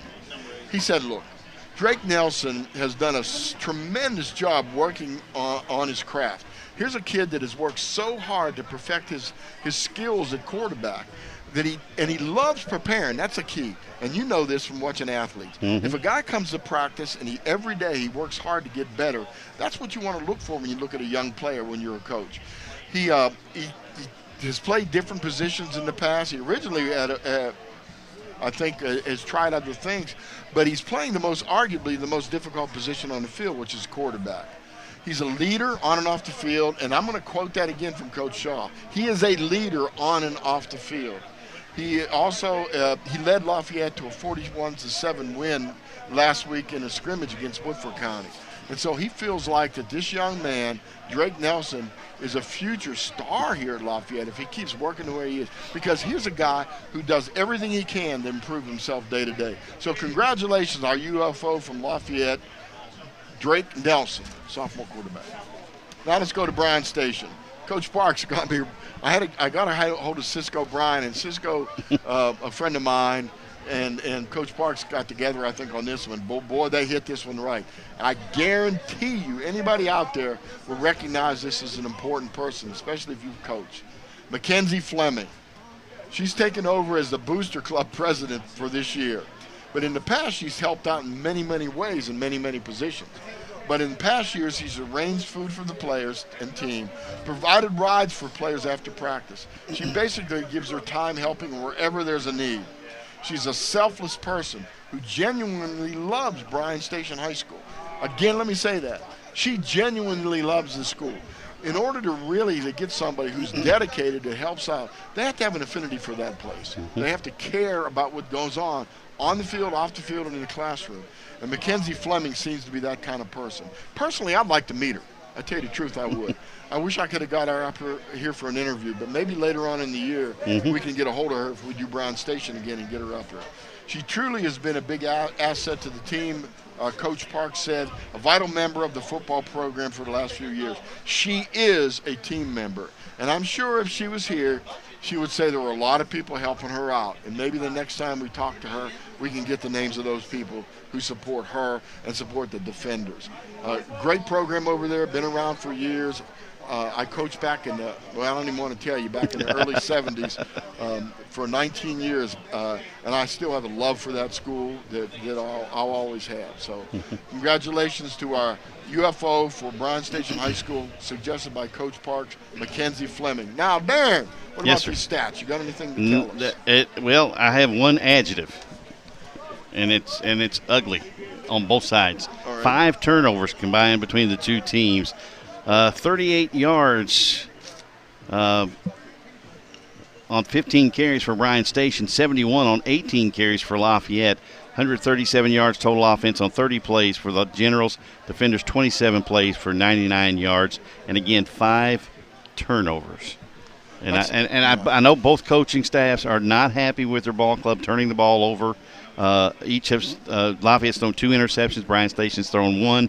They've each lost a fumble. 5 fumbles in the ball game. 2 of them have been giveaways. So both coaches' staffs got some work to do, but this is a game, though, I thought that we might see in the early going. Bryan Station lost several people due to the opening of Frederick Douglass High School, some transfers over there for the district being in that Frederick Douglass area. Lafayette lost a lot of talent, graduated a year ago, so it's a typical early season ball game that you would see in high school, especially you being a former head coach, can relate to this. Well, absolutely. And again, early in the year, I was talking to Gary, I think, and I said, what I'm really curious about is Bryan Station's defense. Coach Parks loved defense, and he is really, from the word I get, because I live in that neighborhood over there, is that they've worked really hard on their defense. And right now I'm seeing that. I'm seeing a defense that's going up against the number 6 team in the state of Kentucky and doing a heck of a job, at least in 6A, and doing a heck of a job out there. And if they perfect their defense with their skills on offense, if they get Burbage, Jalen Burbage to settle down a little bit, throw that pass over the middle a little bit, keep it down where the receivers can catch it. He's a great runner. He's a good thinker. I've watched that. He's got pretty good skills throwing the football. He's just overthrowing a little bit down there. But I think that they've got a great future. Well, and what I had heard going into last week's scrimmage with Woodford County, Lafayette's defense, could it be better than last year's defense, and in the first half they've shown flashes of it. They really haven't been a dominant defense in the first half, but they have shown flashes that they could be that defense that I'd heard in the preseason. Right. And again, I'm really happy with what's going on. I didn't expect a defensive struggle, but I'm seeing one right now. So. I thought this could be a track meet because last year I think this thing was something like, 50-something to 40-something? Right. Ridiculous. But you and I have had a history of calling some games like that. We have. Especially one comes to mind, Bryan Station and Henry Clay. On one it was like 70-65 or something. Never seen a game like that. Never. And I'm getting a tweet from Derek Smith. Derek, listening to the game, Bryan Station with an exclamation point. Does that mean that you support Bryan Station, or does that mean am I saying it wrong, or what? I don't know. I'm an old-fashioned guy, and I'm not a tweet reader extraordinaire. Yeah. But Derek, thanks for watching the football game, and I know you're teaching at Lafayette High School, and I admire any teacher that's doing that job. I've known a lot of good teachers in my life, and I'm sure you're one of them. So thank you for doing that, and thank you for being an educator. You know, Coach, you were talking about your UFOs, and I absolutely love that segment. I really do. It's and it does take a lot of people. And you were telling me, but I can remember growing up in Versailles, there was a guy by the name of Al Raby, and he lined the field, he mowed the field. He also had a trailer attached to his International Harvester. It was one of those small SUV type things that he would drive the football equipment to every game away for the football team, and at home he kept the clock in the press box and did a pretty good job of it because he had a little 5-year-old boy sitting in his lap. You know who that 5-year-old boy is? You're looking right at him. You're right. Yep. And of course I never moved because I was fascinated about what was going on the field, but he did that, and those are the type of people you're talking about. So if you see our game going to be your game going to be on our scheduled network to do a game, find a way to get in touch with Coach Meighan, and he will go through those coaches and find out who that particular team for that week's UFO is going to be, because I'm sure every school can identify somebody right off the bat. Yeah, we did a game I think with Bowling Green a couple of years ago, and their UFO was a kid that got hit by lightning, was twice dead. Yeah, twice. And then he came back to be a manager on the football team, and very impressive young man. So. Looks pretty good. Yeah, I remember that kid. And we reiterate that it was twice that he got hit by lightning. Not in the same time, but 2 different instances happened to this young man. And we met him. We got to meet him that night, as a matter of fact, didn't we, Coach? Down there, wasn't it at the Rafferty's Bowl down in Bowling Green? Yeah, I think it was. Yeah, I think it was Bowling Green and Catholic playing in that game, as a matter of fact. Right. And stuff. But there's some scores, that we got in. How impressed were you with hearing that score from Pulaski County knocking off Jeffersonville of Indiana 49-21? I didn't hear it. Gary didn't give that to you? No, yeah, 49-21. 49-21, that's pretty good. In the Don Coryell Bowl down in Pulaski County. Let's look, hey, Gary, Derek. That's okay. Let's look at some tackles here, all right? Because we haven't talked a lot about the defense. Anthony Cox for Bryan Station has 4 tackles tonight, so he's doing a heck of a job on the field. McKinley has 2.5 tackles. Chris Jones has 2, and Bryson Fields has 2. For Lafayette, for the Generals, Jalen Lawson, 5.5 tackles. He's been all over the field. Jaden Smith has 3 tackles. Ian Shaw 2, and Hussein has 2 tackles also. Penalties, you know what? Penalties are pretty close right now. And you expect a lot of penalties early in the year. Lafayette has had 4 for 37 yards, and that's not much. And then Bryan Station, 1 penalty for 5 yards, playing a really disciplined football game. So DeAndre Newsom, 4 for 10, 48 yards. His longest pass was 17 yards. Drake Nelson, 1 for 2 with that 1 big interception, 18-yard long. And then for Jalen Burbage, 5 for 12 with 1 interception, 61 yards. So you're right. Offensively, both teams are struggling, but that might be because of the good defense. Yeah, I think defenses have dictated, but early in the year you expect defenses to be ahead of offenses, to be truthful.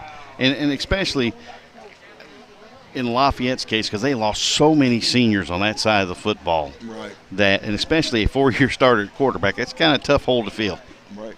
And, again, all these teams are realizing that there's one extra team in town now. So the 6th public school team, Frederick Douglass, Freddie D, as I've heard it called. Really good coaching staff. Mm-hmm. They've just got their nicknames settled. And the Broncos, and I don't like their colors, but I certainly like their attitude and their head coach. It's tough to start a new program. They have great facilities to start with, and that's one advantage for them for sure. And a really, really good coaching staff. So I think that they're going to be a force. But right now, everything they do is a first. And that is something so cool.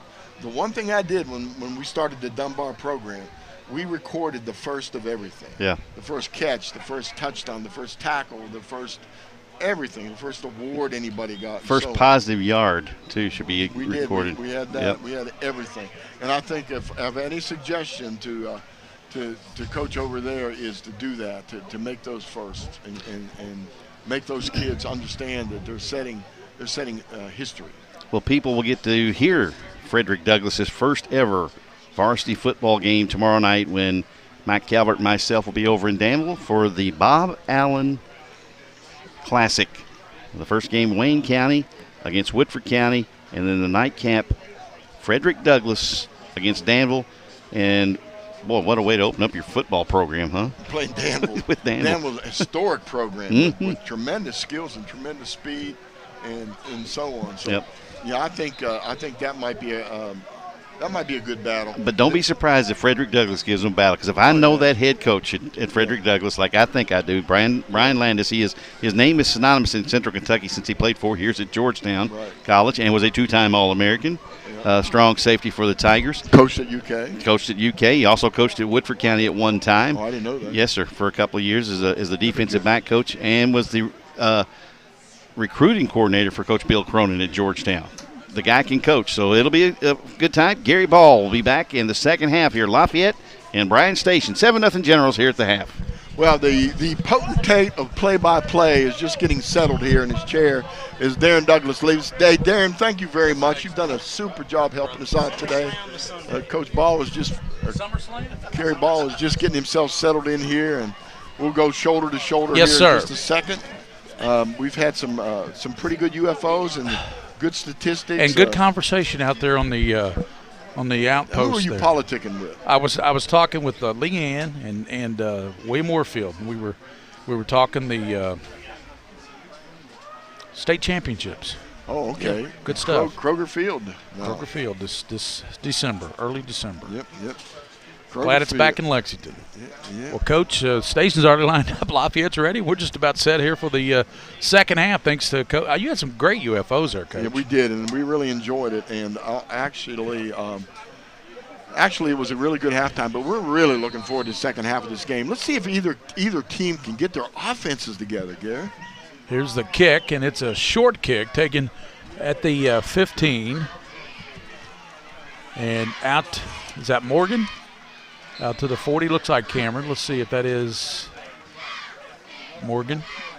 Yep, that was Cameron Morgan. They even got Cam back returning kicks this year, Coach. They got him doing everything. Yep. And again, that was a good run for good field position. Now he started at the 40-yard line. Yeah, anytime you start up there, exactly, Coach. 40-yard line is a good vantage point. So we start the second half with Lafayette leading on a Cameron Morgan, aforementioned Mr. Morgan, a 2-yard TD run. He has only touchdown of the game, 7-0. Lafayette. Here's DeAndre Newcomb.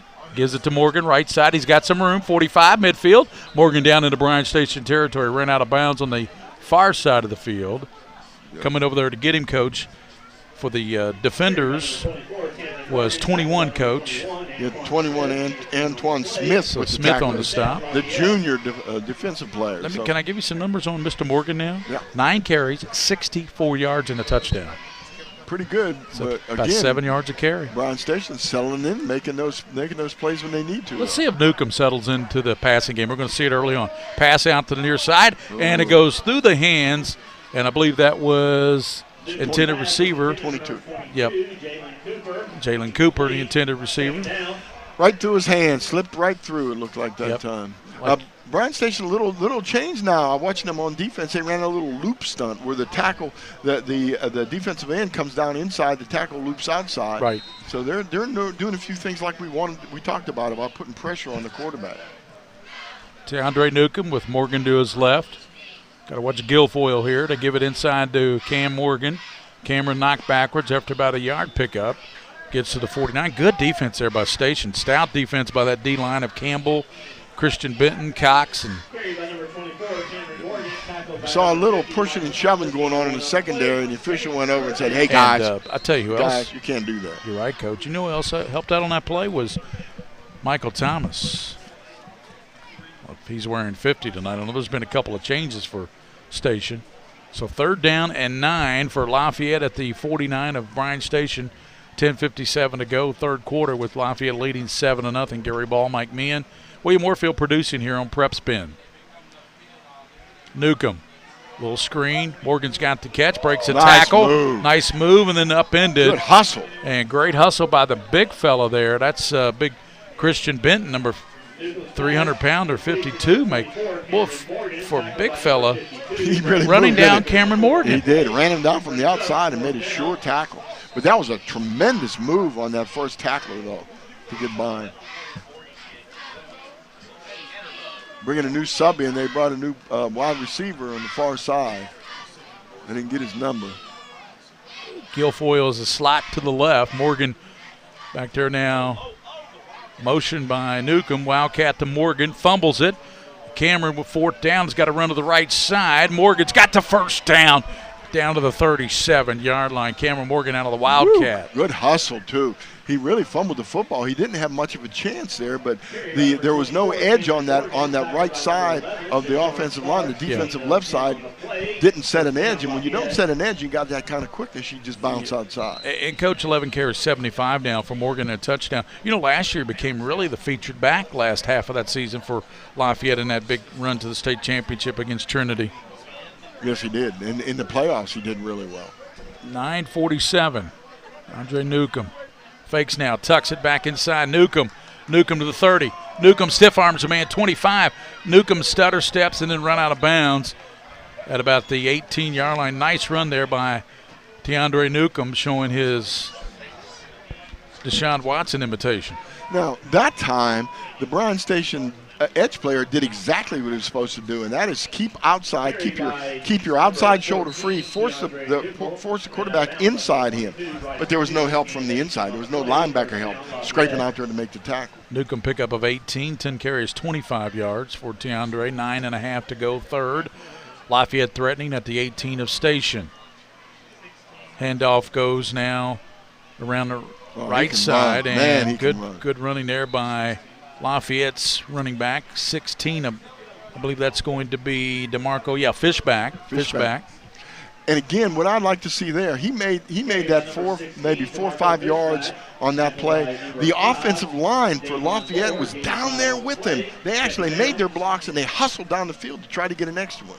That's good coaching right there. Do we ever get an answer to our trivia? I don't think so. I know the answer. Yep.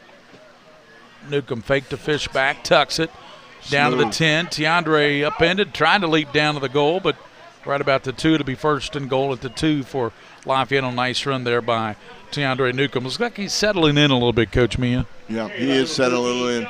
Did a nice job that time. I don't like that leaping over the goal line's fine. Leaping toward the goal line will get you hurt. Looks like somebody might have hit his knee there a little bit. Yes. 8:42, and Lafayette threatening to take a 2-touchdown lead, but here comes a late flag from the side judge. They had 12 men on the field. Yep, from the line judge over there on the far side. Defense, Bryan Station had that extra guy on the field. He didn't get off.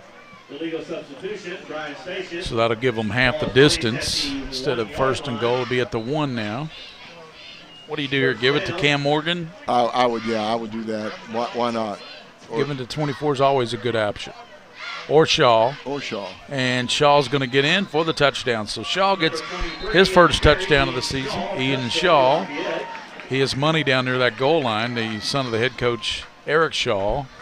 They do that a lot. They did that a lot the last few years. They get down near the goal line to give the ball to 23, Ian Shaw. They haven't heard him on defense, though. We haven't mentioned his name. He's been on a couple plays, but as you said, not a whole lot because Station's got that great speed.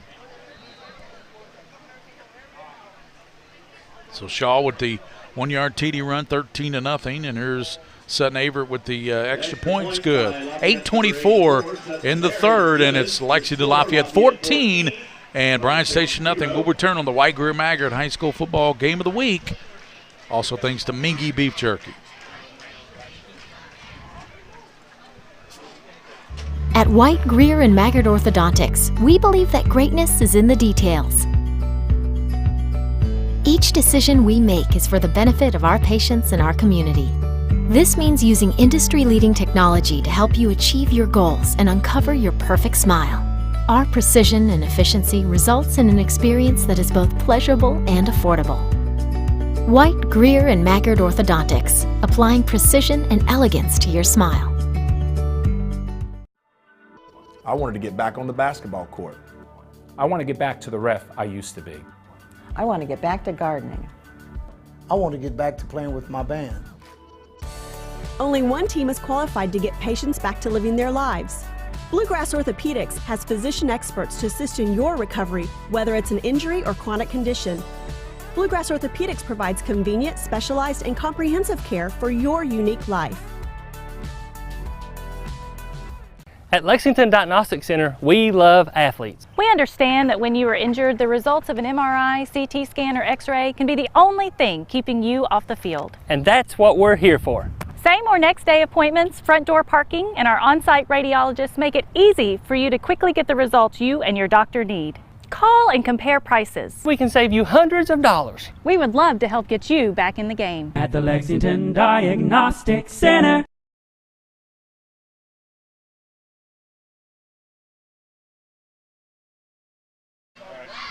High kick was fumbled by Bryan Station, and Cooper was able to jump on it there for Lafayette. So Lafayette on that high kick recovered the fumble. We were way there, and they'll have it at the 45-yard line, Coach. Yeah, again, this is 40-yard line. We have a timeout in Lafayette. They didn't like what they had formation-wise. They were missing a player. It looked like a big lineman didn't line up on the field. Yeah, one more time, let's do this trivia question. Okay, all right? okay. The trivia question for Ricardo's, a $20 gift certificate of Ricardo's. Gary Durbin won it earlier tonight. Lafayette made back-to-back state finals in the 2015 and 16. Which Fayette County public school was the last team to make the state finals other than this Lafayette team? Okay, make the finals, right. Not back-to-back. Right, just no, not back-to-back, just make the finals. I think I know the answer to that. Yeah, and I'll give you a hint. Nah, I'm not supposed to give hints, but I could say, if I was going to give you a hint, yes, I would sir. say that it's a team that we saw tonight. Okay. Seen tonight. I got you. Okay. Yeah, there's 4 possibilities: Tates Creek, Henry Clay, Lafayette, and Bryan Station. I think I know who it was. Yeah. Yeah. And Ben Meighan was not the quarterback of that team. Nah, that was before that. Yeah, gotcha.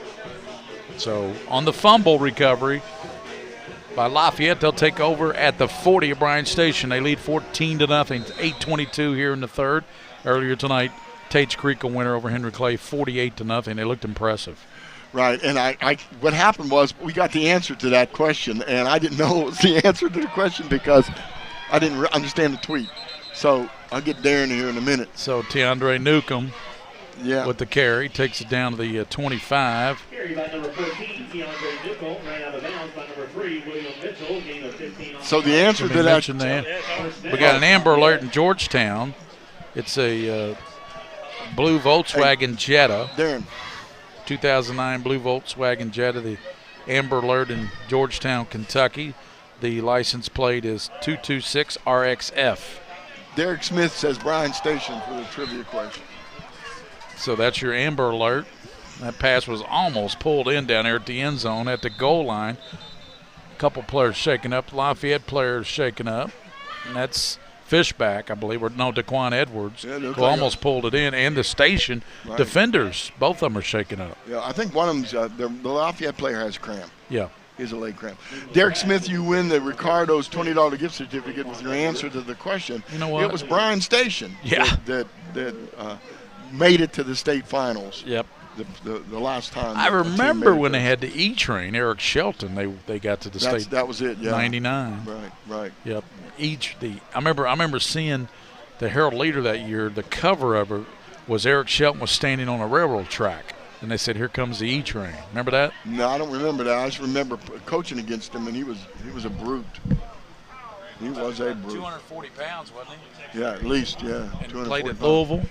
So wasn't he the guy that Wesley Woodyard pulled down and messed up his leg or something? Wasn't that Eric Shelton? Yeah, I think it was. Yeah, when he played at Louisville. Yeah, I think Wesley Woodyard tackled him in a sort of an awkward position, and Shelton got an injury that year.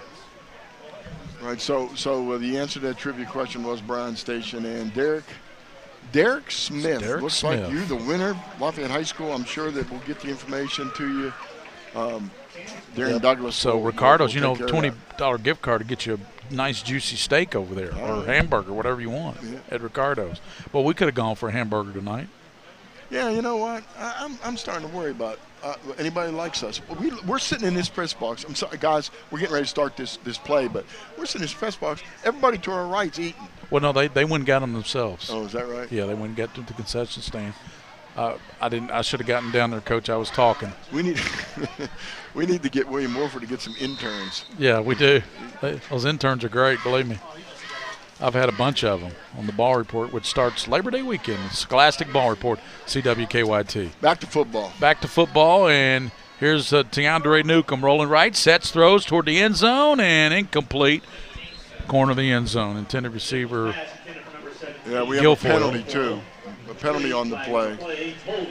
Lafayette has just not looked crisp and sharp tonight, have they? I know they lead 14-0, but they actually look like a team that lost a lot of seniors, and they're basically trying to put it back together again. You know what? I just remembered early in the game I was trying to pull out that name. We talked about Jed Wills.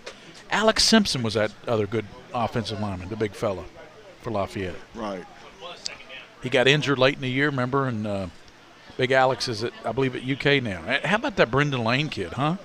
Made that big play against Scott County. Oh, yeah. Saved the day. Saved the day. Sent him on to the state championship. What battles there are with Scott County, man. I'll tell Scott you. County's got a good ball. They got the Big Red's got a big red. They got a big red machine over there this year. And they're good this year. Yeah, they're going to be good every year. Morgan handoff, Cameron, and he is smothered in the backfield.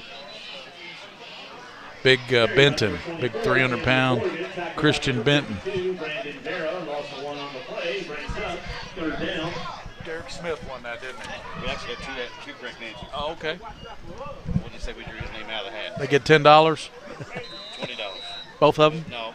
Derek Smith, we drew his name out. Had two. Oh, okay. We had two correct answers, and they had to draw the names out of the hat, and Derek Smith won. You hear that, Derek? You got lucky, man. $20 gift card from Ricardo's. Go play the lottery. Yeah. That's right. Two correct answers. Hey, it's over $500 million tomorrow night. Somebody better play it. Yeah. Can't win if you don't play it. So incomplete pass is trying to go to Austin Serafini. First time we've called Serafini's name tonight, I think. Right. Brings up fourth down, so Station will get the ball back. You know, Coach, 7:18 to go in the third. Sloppy. Defenders, it's a sloppy, but they're down 14-0. If they could get a big return here, a big play here, and cut this down to 14-7, they're right back in this thing. It's really important that this Lafayette punter gets that ball high in the air and gets the coverage down the field.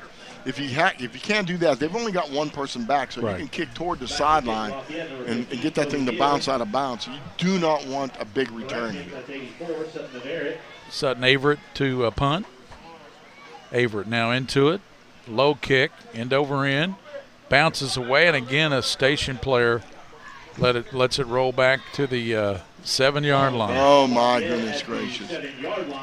That was a tough one to field, but if you can field that punt right there, then you're going to gain a lot of yardage. That ball got to him awful quick. Here's the PrepSpin schedule tomorrow night. Williams got in high definition Lexington Christian and Wagner at 7:30 on PrepSpin. Also, audio broadcast.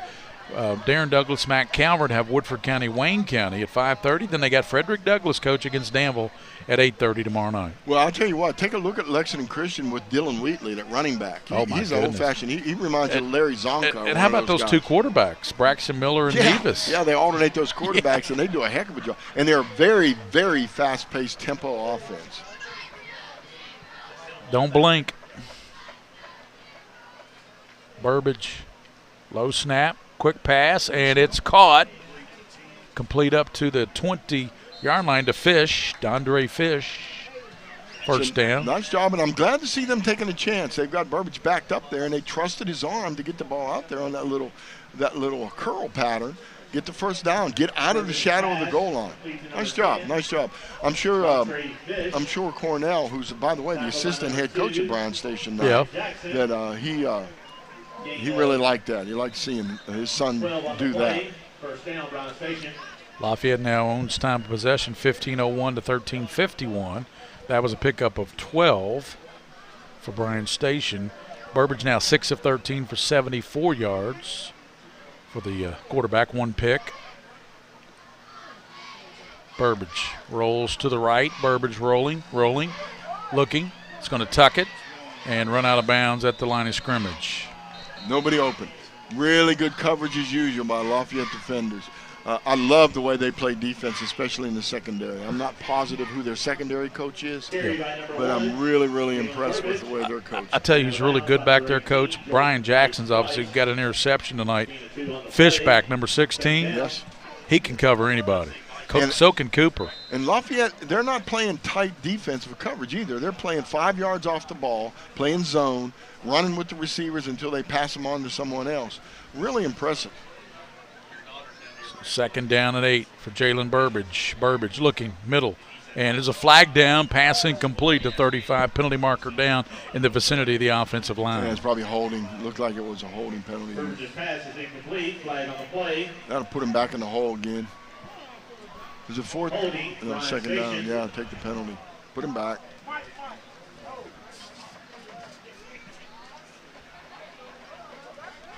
Bryan Station, some of those big linemen look a little tired out there. Yeah, well, this is the first game of the season, Coach. You've had the conditioning and all that. Are they still doing two-a-days, Coach? No. They eliminated two-a-days, so that's going to affect the conditioning a little bit. Yeah. You know. Right. It is. But I tell you what, Lafayette, I know they're only winning 14-0. They've kind of struggled a little bit offensively, but they have a lot of athletes out on the field, Coach. A ton of athletes at every position, really. Yep, they do. And again, they're basically coming into their own right now. They're trying to figure out what their personality is. Draw. Oh, he fell down. Boy, we would have had some running room had he been able to keep his balance there. Yeah, he had somebody broke through the line of scrimmage and got a hold of him, a hand on him, and it trying to trip him up a little bit.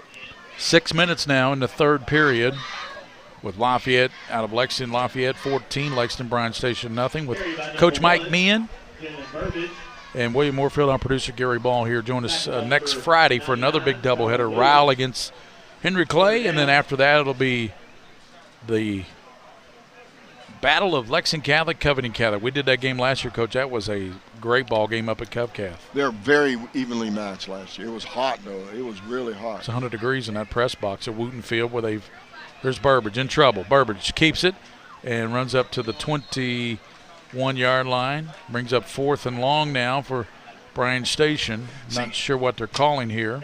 Lafayette has the right prescription out there, and Coach Shaw really knows how to do that. Their secondary are covering receivers. They're not coming up making tackles. They're covering receivers. He's and allowing the linebackers, especially in the defensive line, to make all the tackles. There's a lot of faith between the two groups, and you have to have that kind of trust. So Fishback to return the punt from Big Benton. It's got to be the biggest punter in Kentucky.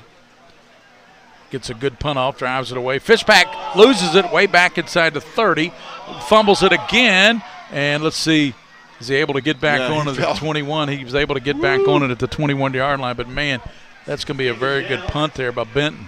Yeah, that was a long roll, and he tried to field it and missed it, and then thank goodness he fell on the ball, or that ball would have been Bryan Station's ball on about the 20-yard line. Well, Scott County will take on this Lafayette team. I believe that's next Friday, Coach. Big part of a doubleheader over at Lafayette. That'll be a good one, too. There's no love lost between those two. Bryan Station now, they've got a prescription here that they're doing pretty well. They just can't make the mistake. You know, if they don't make a big mistake, they can get back in this football game. This is where Lafayette's tough, though, Gary. This is when they're good, when they got a lead. Newcomb fumbled it and tucked it. lost a few yards. We're seeing a lot of fumbles on the snap tonight. For some reason, I don't know. Maybe the ball's a little damp. Loss of 3 on the play.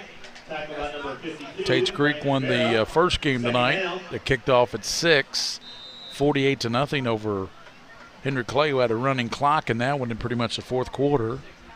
And here it's 14-0 Lafayette. And Coach, it really has been kind of a first game jitters. Sloppy, both sides pretty sloppy.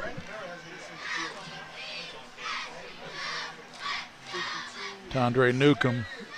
Oh, that ball could have been intercepted. Yep. Should have been intercepted, really. Yep. Yeah, we got him. Yeah, he's. Yeah, Benton is 52. Yeah.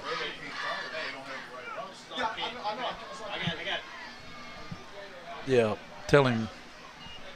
Yeah, we've got a mix-up here in a number. Yeah, we're trying to Coach Park we've sent us got it that. right. Said 52 is Christian Benton. Coach Park sent us that text. Lafayette's got the ball. It's spread again. They're running what we call an ace offense, which is 2 wide receivers each side. Have the field spread. 50 station. Now the overthrow again. He's just not hitting those receivers, especially when they come to the middle of the field. Right. So incomplete. And Newcomb, coach, tonight, 5 of 15, 51 yards, and 5 of 16 now, and the interception. Yeah. There is there's a discrepancy in what he's seeing and what he's been coached to do, I think. Yeah. He's not seeing the receivers coming into the areas, whether they're reading the coverage or they're reading the grass, right, reading the open areas. I don't know. I'm not there. I don't know. But I think it's one of those little tweaks that the coaching staff can get straightened out. Right. Well, they're going to send Burbage back to return this punt, Jalen Burbage. So they're going to try to make something exciting happen with that. 3:34, coach, here in the third, 14-0. Again, we want to thank all of our sponsors, Lexington Diagnostics, coach. Lexington Diagnostics, if you would like to sponsor high school football this year, just give us a email at william@prepspin.com or email me at ballg@windstream.net. We'll get you hooked up with the broadcast. Lexington Diagnostics, also White Greer, Maggard, all those folks here on PrepSpin. Yeah, and tweet me at Coach Meighan if you have any comments, anything you would like to maybe for us to see, right, or who you'd like us to talk about, because this is all about fun. It's a high school football. This is not a business anymore. This is before you get to college. This is where it's all fun. Some of these guys will never play another play other than their high school career. So at Coach Meighan, that's MEIGHAN. That's right. And are the Major Ben and the family still watching down in Destin? I believe they might be, or they may be getting late, you know. The young guy to bed. It is almost 11 o'clock, quarter till. Well, it's 10 o'clock. It's actually an hour earlier down there. That's in Destin? I thought, okay. Ball fumbled and scooped up by Lafayette. Punt was fumbled. No use beating the ground, buddy. Catch the football. That's the way it is. Serafini recovered it. Ball spotted on the 49-yard line. First down, Lafayette. Yep, that was. Was that Burbage? No, it was Jalen Clifford, I think, number 9, that fumbled the football. Oh, they returned it? Okay. Because originally they had Burbage in there to return the punt. Then they called the timeout. He ran to the sideline. Maybe they switched it at that point. Maybe. I don't know. Hard to see the numbers. Bryan Station, they have the yellow numbers on the white jerseys, and it gets kind of tough. Newcomb fakes to Morgan. Newcomb tucks it. He's at the 40 of Station and dives down to the 37, pick up about 13 for – here's a late flag coming down. Actually, there's two yellow flags down at the 40, 2 penalty markers down. I believe that one's coming back. 3:15 here in the third with Lexington Lafayette leading 14-0 over Lexington Bryan Station. Bryan Station coached by Frank Parks. Blocking the back, Lafayette. I'm going to check the Bryan Station roster. We know that Scott County plays Lafayette next Friday, so we know who Lafayette's opponent is. What I'm going to find out for the folks, Bryan Station fans, they play Simon Kenton at Bryan Station next Friday night. Simon Kenton's a good football team. That'll be a tough one. Simon Kenton's real good. Still a 4-man front for Bryan Station. Let's see if they have anything going on. Newcomb airing it out down the left side, throws it high, and his receiver, it's going to be picked off by Station at the 15.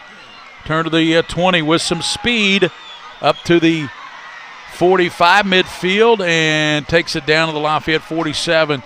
And, Coach, that was picked off by Bryson Fields. If I'm not mistaken, Coach, that's his second pick tonight. It is his second pick, and I'll tell you what, he had a good run back on that too. But that ball was thrown in the air for anybody to get there. It really was. It was thrown up, as you could see when you're watching this on TV. He just reared back and tried to throw deep, took a guess maybe that somebody would be open. But you're right, the defender was just standing back there waiting for it. Yeah, so Fields picks it off. We believe that's his second pick. WL Stats is going to check that for us. I believe it is. So we'll be Station ball, and they'll start in Lafayette territory, Coach. Here late in the third period, a touchdown here puts them right back in this game. And they've got to get it. They've got to get something going here. This is really, really an important drive for them, I think. That is Fields' second pick, by the way. That's confirmed. There's a read option. Yep, goes inside, a read option, as Coach said. Good carry down to the 42, 40-yard line. See, what they're doing is, for people watching the game, there are all kinds of options. The high school teams run all kinds of options. This read option is from that pistol formation. And what the quarterback does, he puts the ball in the belly of that running back, and he reads the end. If the edge player stays out, he leaves the ball. Right. If the edge player comes in after the running back, he'll keep the ball off the side. Smith carried that for 70, and Shaw made the tackle for Lafayette. Here's Smith again. And he's going to be knocked down in the backfield, lose a couple of yards. Now, that was a read also, but he was reading the backside in. That's something. Look, I think he's excited. I think he saw something. I wouldn't be surprised if the next time they're in maybe second and 5, that they come back with the quarterback reading the backside in. So it'll be 3rd down and 6 for Bryan Station. 1:40 in the third quarter. Lexington Lafayette, Lexington Bryan Station. Generals 14, Defenders nothing here from Roy Walton Stadium on the campus of Tates Creek, where earlier tonight Commodores won 48-0 over Henry Clay. 3rd down and 6 here for the shift now. Looks like A.J. Smith goes to the right side. Burbage, quick pass, caught, and a great catch by Station. Looked like a first down. There you go, Jalen. Far side. Let's see, I believe that was the tight end there. It was Shamar Rich who made that catch. And that was a nice throw. Gary, that was the one that I was really looking for. The two things I want to look for from Jalen is that pass where he gets rid of it quickly, not afraid of the lick, not afraid of the pressure. Yep. And then the other one is going to his left and throwing with his right hand. I want to see him do that. That was a huge first down for Bryan Station. Oh, yeah. Down to under a minute to go in this third, 55 seconds. First down, though, for Burbage. Burbage in trouble. Throws it under a lot of duress, and there's some contact, but no flag. Keep it on the sideline. Yep. See, the problem there is, and again, I'm not criticizing him as a skilled player. It's early in the year. Give your receiver time. Give your receiver the sideline to catch the ball. This receiver's job, as he's running down the field, is to gain the sideline. In other words, to lean against that defender and allow himself some room on the sideline. So you got to work together. And that goes back to what I said about when Ben and Dougie were playing together, and where Lucas Witt and Brandon Burnett were playing together, and other people we've coached or seen play. That guy from Highlands, Gaduli, and that Derek Smith or whatever his name was. And Jared Lorenzen. Yeah. Middle screen. Screen over the middle. Good spelled out there by Lafayette at the 35-yard line. But just finishing my thought, the receivers and the quarterbacks have got to know each other well. They've got to be friends. They've got to work together all the time. So A.J. Smith with the catch. Brings up 3rd and 9 at the 35. Another big third down for Bryan Station. This may be the last play of the third, down to 19 seconds. They should get this play off, but then depending on what it is here, 3rd down to 12 seconds. I'd let it go. I'd wait. Burbage Gives time to think. takes a snap. Third down. Throws it deep down field, and it's going to be incomplete in the end zone, and that'll do it for the third quarter.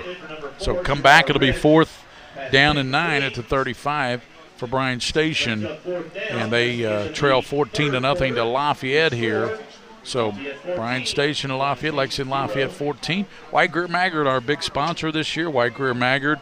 Also, we want to thank, of course, all the folks that sponsor PrepSpin Bluegrass Preps. We'll be back 14-0. Lafayette on top as we head to the fourth quarter.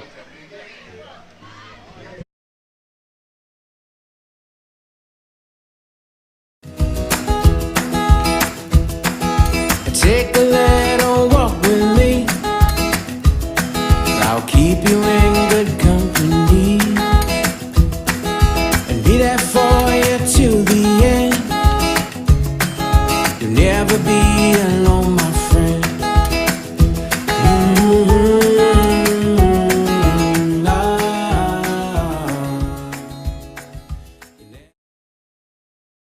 Hi, this is Gary Ball for Crown Trophy of Lexington. Crown Trophy offers youth sports awards, corporate awards. They offer signs and a full line of promotional products. They're located at 2680 Wilhite Drive on the corner of Nicholasville, New Circle Road, just behind Starbucks. Stop by and pick up your copy of their 85-page catalog. Crown Trophy is nationally known, but locally owned with 150 stores nationwide. Crown Trophy, the official provider of plaques for the Scholastic Ball Report and PrepSpin.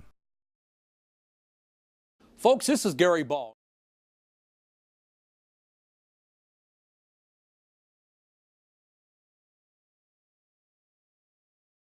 It's 4th and 9 for Burbage for Station. Burbage rolling to right, sets, throws, and it's going to be incomplete down the 25-yard line. That will turn it back over to Lafayette on down, so Lafayette will get it. And coach, our quarterback's numbers tonight, Burbage now 8 of 18. 1 interception. Tiandre Newcomb 5 of 17, 2 interceptions.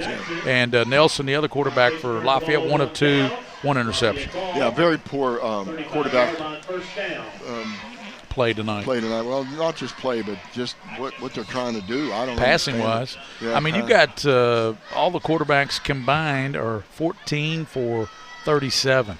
Right. Yeah, it's not very well executed tonight at all. Lafayette takes over. Let's see what Tiandre Newcomb can do here. Newcomb tucks it.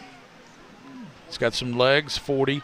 Run out of bounds, 45. Up close to the first down markers, Tiandre Newcomb, the junior quarterback for Lafayette. Here as we start the fourth quarter, Generals 14, Bryan Station nothing. Gary Ball, Mike Meighan, and William Warfield producing. Anthony Cox, the senior defensive player for Bryan Station, he really is trying to do a job of setting the edge out there, but they're getting outside him somehow. Trip receivers to the top, and inside handoff to Morgan midfield, and he is down inside the. Or that's Shaw. Excuse me. Do you see what I'm saying? People watching this game on this tremendous PrepSpin. For some reason, I don't know, Lafayette is bouncing outside and getting outside the end play, the edge. And Bryan Station needs to shore that up. Force them back inside, let those big guys make the tackle. Shaw 2 carries, 10 yards. Shaw gets it again. First down, still on his feet, down to the 36-yard line. Shaw won't go down. It's pushing and shoving too much a little bit of that's going to be against Bryan Station. A little shove. I'm sure you saw that, a little shove after the play. You get that little struggling going on, and then you get that little struggle later. We have a player down for Bryan Station also. Yeah. Maybe it's cramping. I'm hoping. 11:27 to go in this game, and Lafayette trying to win their opener, as is Bryan Station. Lafayette ranked in the Bluegrass Preps poll in the top 10. I believe Trinity was one, Coach. I believe St. X was up there. Scott County was up there in the top 5. And we're talking about 6A? 6A, yeah. And who else was up there? I believe Simon Kenton was pretty highly regarded. He's cramping in both legs. They stretch out one leg, and then he cramps in the other leg, back and forth. Coach. A little visit here from a good friend of mine, a guy I really care a lot about, Leon Mack. Leon played for me at Dunbar, was a tremendous receiver. Looks like he could be a lineman now. I need to have a talk with him about his health there. So, and what are you doing now? You're the new head coach at Wimburn. Well, Coach Mack will have to get out and check out of your games. Yeah, I'll be right there, at man. Wimburn. I live right around When's there. your first game, Coach? Tuesday against Beaumont. Get out there and see Coach Mack and Wimburn. Leon Mack. I always remember Leon Mack. We were playing in a playoff game against not Boyle County. What's the one in eastern Kentucky over in the Greenham County area? Boyd. Boyd County. Playing against Boyd County. The coach for Boyd County at the time was a good friend of mine. And he said the way they were going to beat us, because we were throwing the ball all over the field, right? Yes, the way they were going to beat us, they were going to come out at the beginning of the game and play prevent defense. They're going to have secondary all over the field deep so we couldn't throw the ball on them. Yeah. Very first play, I think, or first or second play, we send Leon right down the middle of their prevent defense. He catches the ball and goes for like 50, 60 yards for a touchdown. You catching all this, Coach Mack? You catching all that? And later on, I talked to their head coach, and he said, "Man, you broke my heart on that play. Just broke my heart. I bragged to the whole team how you weren't going to get any yardage throwing the ball." Oh, that was classic.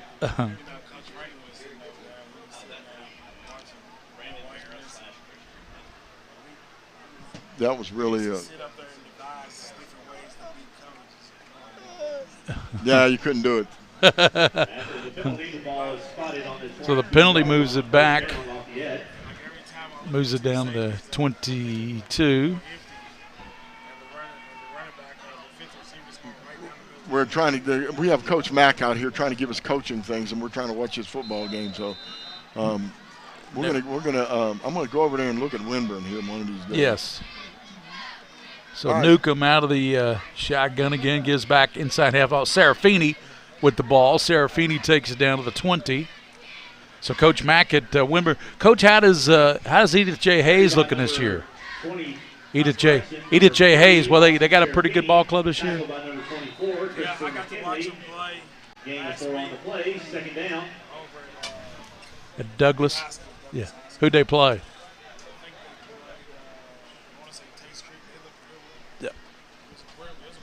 Got a relative that plays center for Edith J. Hayes, Coach. Lafayette spreading the field again. Yep. Run that zone Newcomb, read. 10, 5, and down, That's takes nice. it in the end zone. See, that's what Bryan Station was trying to do. And what he mentioned before, they ran the zone read, and they read the backside end that time. When the backside end crashed down, Newcomb kept the ball on the backside and just did a heck of a job accelerating. Now that's what they're expecting out of DeAndre Newcomb this year. That ability to take it in from 19 yards like that, I mean, effortlessly, really. Yeah, he was there in a heartbeat, too. Really good quickness. So that puts the Generals up 20-0. We have 10:37 to go as DeAndre Newcomb just went 19 yards for the touchdown, his first TD of the season. I think of many more to come. Yeah, pretty amazing. I think he's going to do really well. Again, Lafayette, their defense is just – they're stepping up, making the plays. Sutton Averett's extra point is no good to the left. So Lafayette 20, Station nothing here. We're in the fourth quarter with 10:37. We'll return here on PrepSpin, the White Greer Maggard High School Football Game of the Week. Ben's watching this in Florida.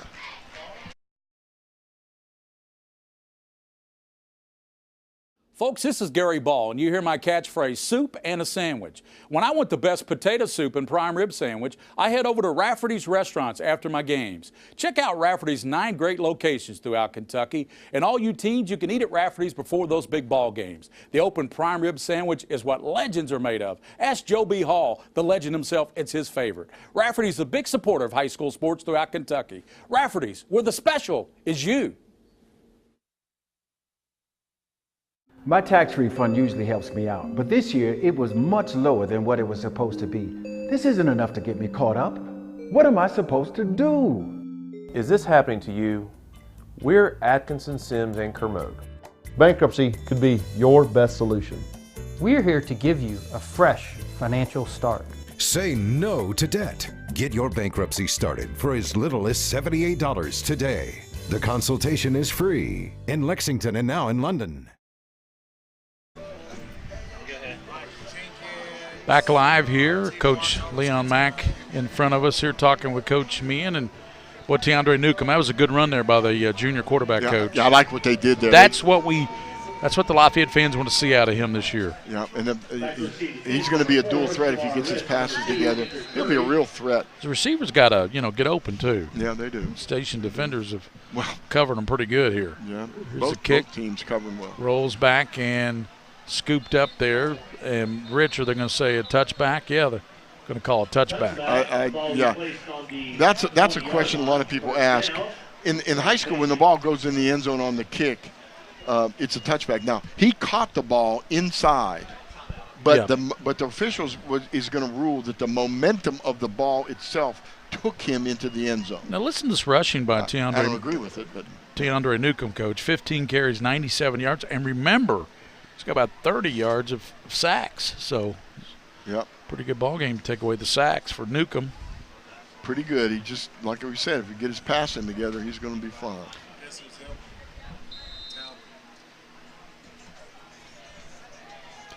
So Burbage, who is 8 of 18, 82 yards.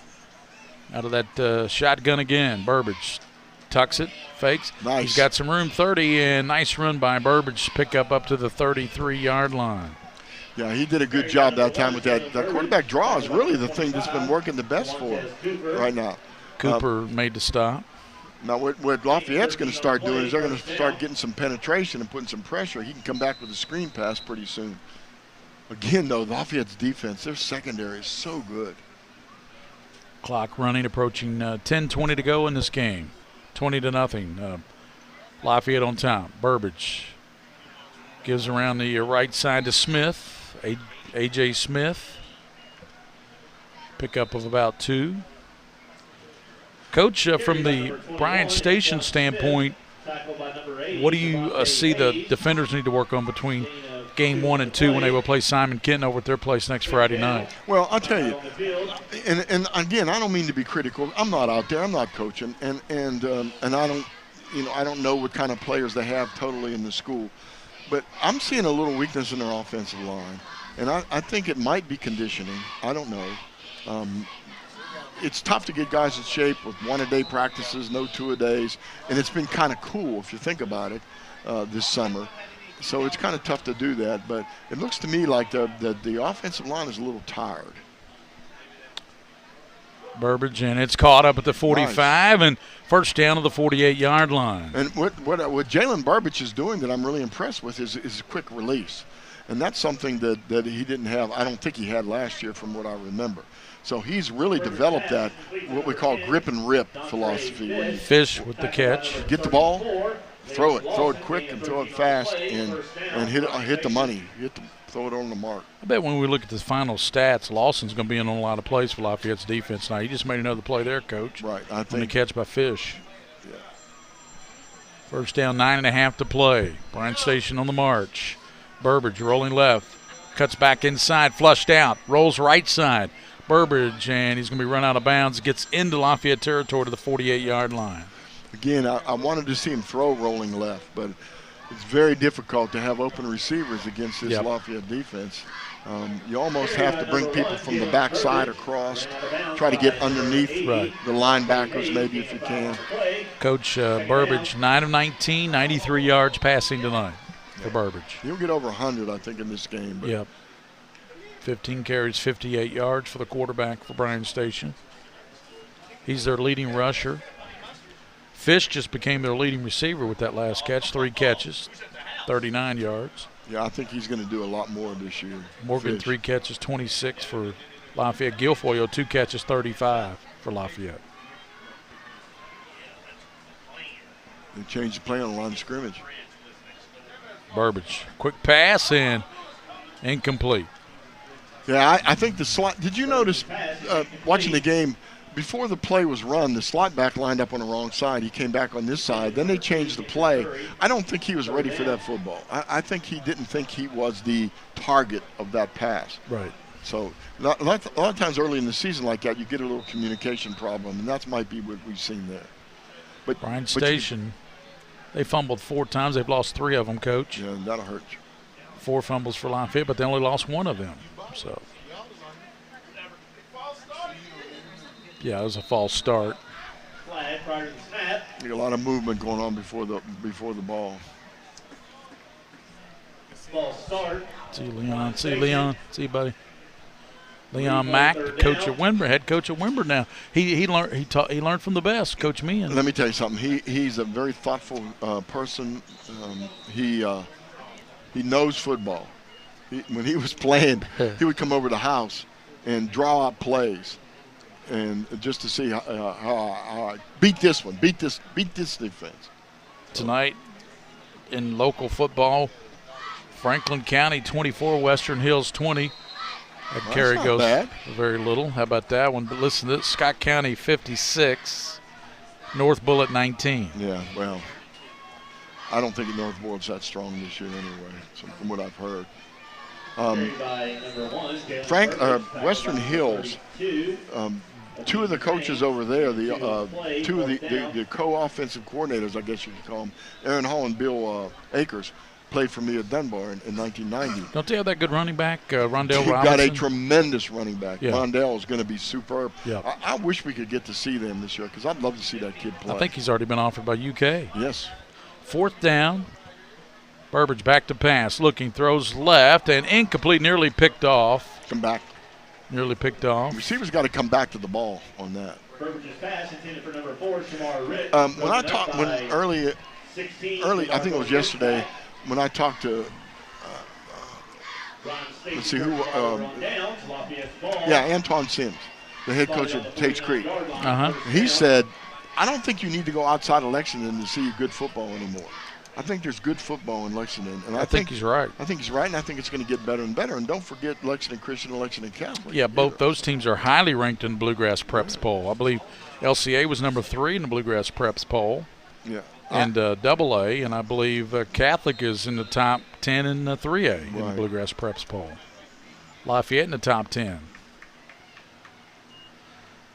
Newcomb, side handoff. Nice. Is that Shaw or Morgan? Hard to tell with the numbers.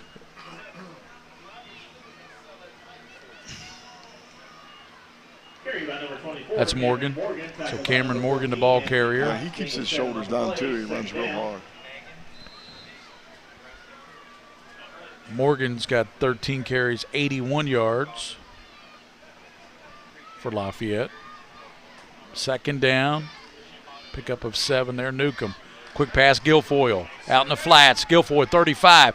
Guilfoyle battling down to the 33. Remember, he battled on that one reception, and with that second effort, he fumbled the ball. Yeah. That time he held on to it. Yeah, he holds on to the ball quite well. It surprised me early on that. Yeah. And he's one of the he's a very dependable receiver. We saw that last year. Yeah. Mitchell helped out on that stop for Station. Flag on the play. Another flag. It's going to be against Lafayette. A lot of mistakes. A lot of mistakes in this football game. Yeah, that's the 12th penalty flag we've seen thrown tonight. Not too bad, really, Coach, for the first game. Another block in the back against Lafayette, so that takes them back. They really had a good situation there, 1st down. Now they're going to have to work for it. So Bryan Station's still in that four defensive linemen. They're shifting to strength and weakness. 2 linebackers. Still playing zone. Newcomb with Cameron Morgan flanked to his right. Fakes, tucks it himself. Newcomb to the 40, 35, and he's going to float out of bounds at about the 32. Yep. That was a good job there, too. That'll take him up over 100 yards rushing, Newcomb. And 1st down, so. Bryan Station's got to hang in there now. They're having an opportunity here if they can just get a score. So Newcomb now 16 carries, 108 yards. And remember, he would have about 150 if it wasn't for the loss of yards and the sacks. Right. It's a little over 7 minutes to go in this football game. Yep. And Lafayette's got total control command right now. 20-0. They lead Bryan Station. Earlier tonight, Tates Creek won 48-0 over Henry Clay. Give to Morgan, and he falls down about the 30. So pickup of about 2 again, and on that play, outstanding job by Kennedy, the linebacker. appreciate the Adidas company for sponsoring this type of event. I think it's a really, really good idea to get these teams together like this early in the year.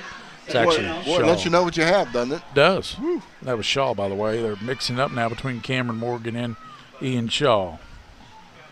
Of course, they both have a touchdown tonight. Changed his count, and Bryan Station jumped on that. It's a good job of discipline by the offensive line for Lafayette. Sat in there tight. Bryan Station. It's after 11. We've been on the air since a little bit before 6. Long night, isn't it, Coach, when you do 2 football games back to back? It's a long night, but I love it. I love the game. And Yep. I love working with you and William. Newcomb dancing 25-20 Tiandre, and Fumble. ball comes out of there late. Bryan Station And got Station's got it. Yep. Big man underneath got the ball. Yep. Benton. I think so, yes.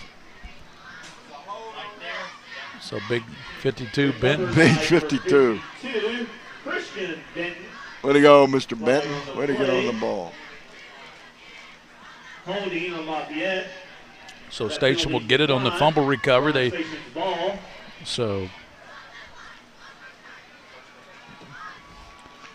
Both of these teams have a long way to go. Yep. Lafayette has a long way to go also. Coach, that's 5 fumbles by Lafayette, 4 by Station. They've lost 3 of them.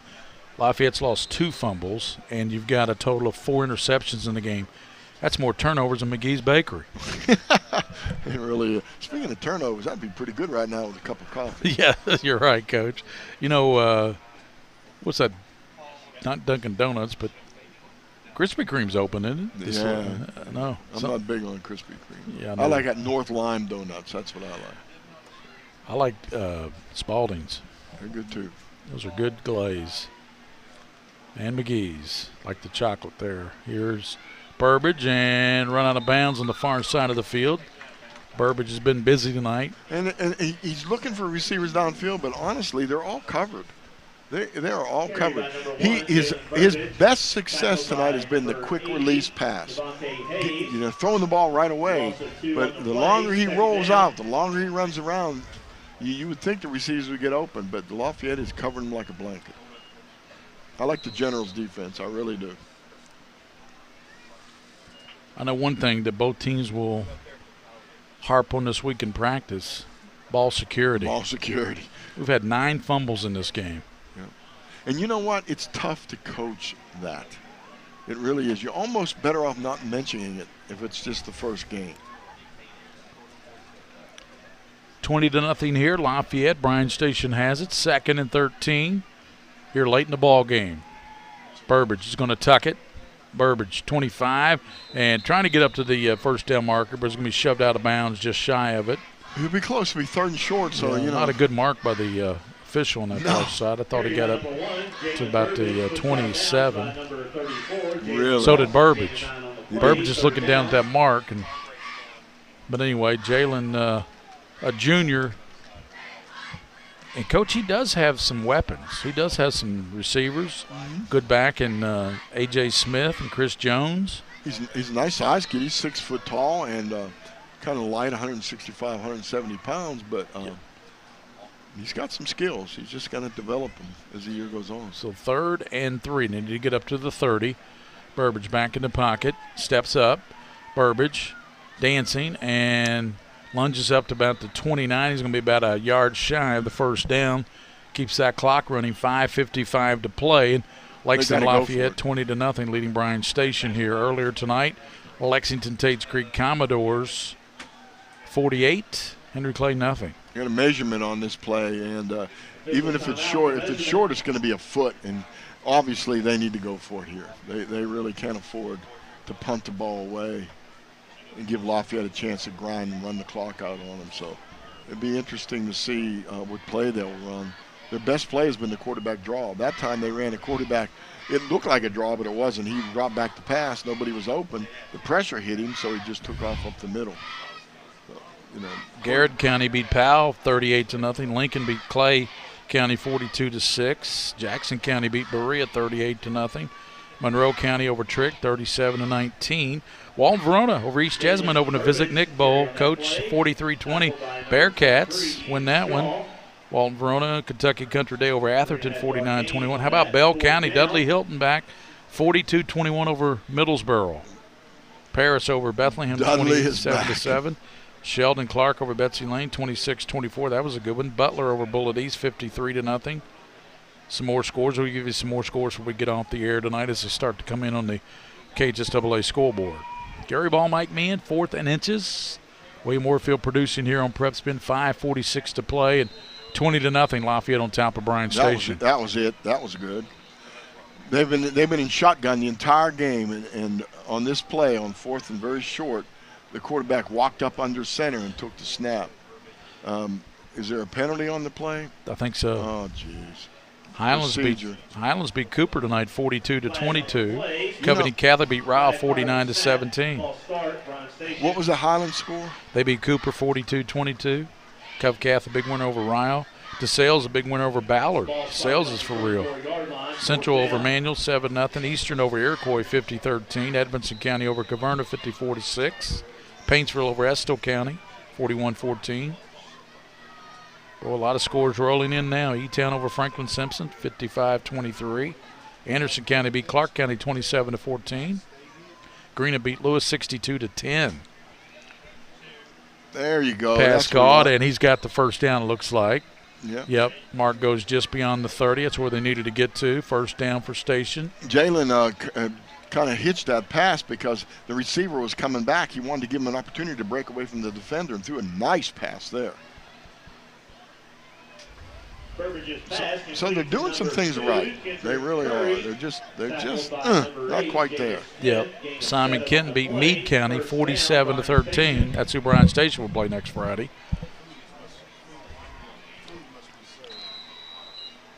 Those teams in Northern Kentucky actually have improved other than Boone. I mean, yeah, they've gone the other way. Ryle's done a good job. Yeah, Cooper. Program Cooper. Yep. First down for Burbage, who's now 10 of 22. Passes high, trying to go to Rich. It's a good idea. Lafayette defenders are backing off. They're playing deeper, and you know, the offense for Bryan Station, they're trying to get the ball, rid of the ball quickly and get the receivers. That time he just threw high. And they're running the trips again, Gary. They're spreading the field. Look at the splits in the line, too. They're really spreading the field. Is that different than early in the game? Yeah, it is different. Pass right side, incomplete, nearly picked off by Lafayette. 4:59. Trying to go to Curry. Yeah, this is a game that the receivers and the quarterback for Bryan Station are going to look back on and say, boy, we blew it. Yeah. We really did not play well. Curry does have 3 catches tonight, 17 yards. Fish has 3 for 39. We're 4.5 minutes to go in the football game. Yeah. And it's taken forever. Yeah, this last quarter has been as long as maybe the previous 3. Yeah. That's usually because you've had so many incomplete passes is what it is. That stops the clock, Coach. Right.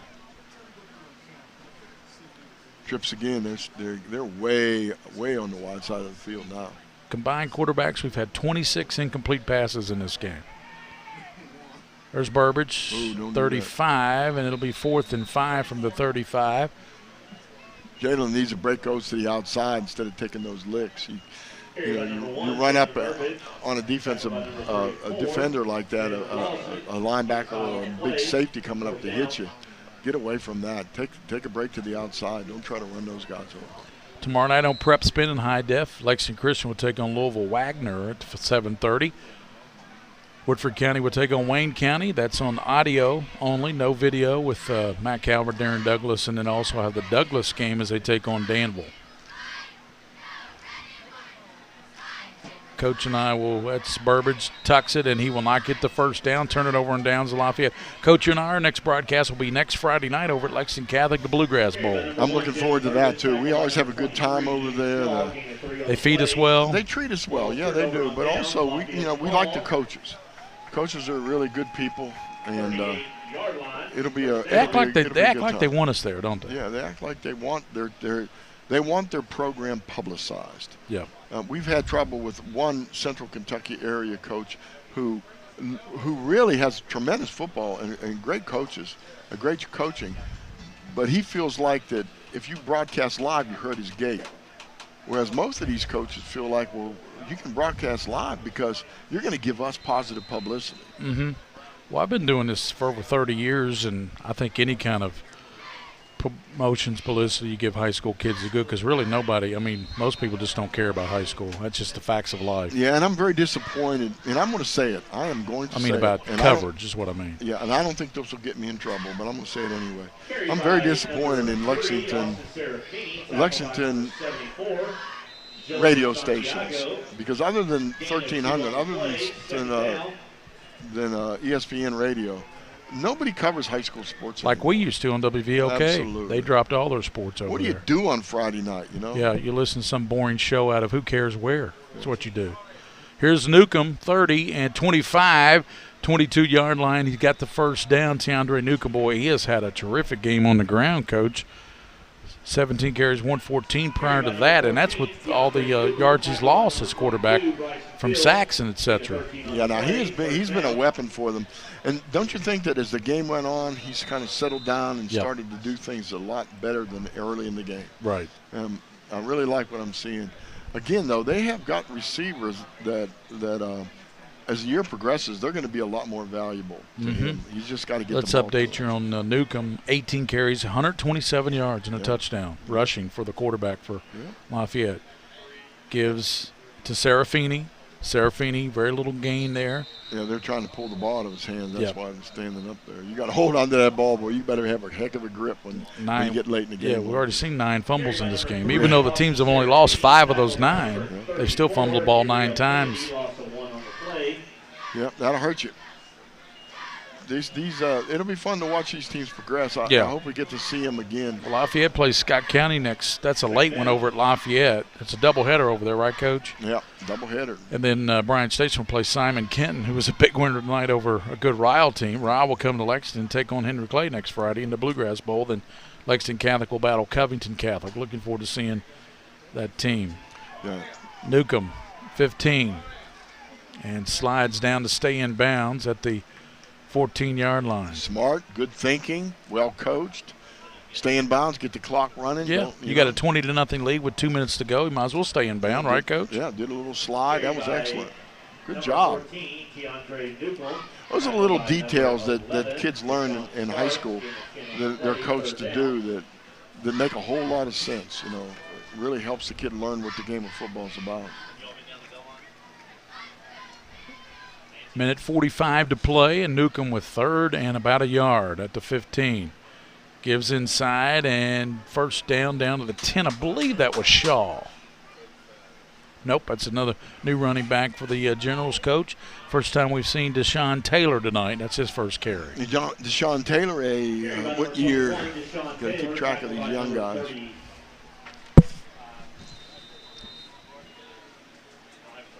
So a minute and a half to go in this game, and Lafayette's going to win their opener. They'll play Scott County next Friday night. Bryan Station will be back to the drawing board this week to take on Simon Kent next Friday over to Bryan Station.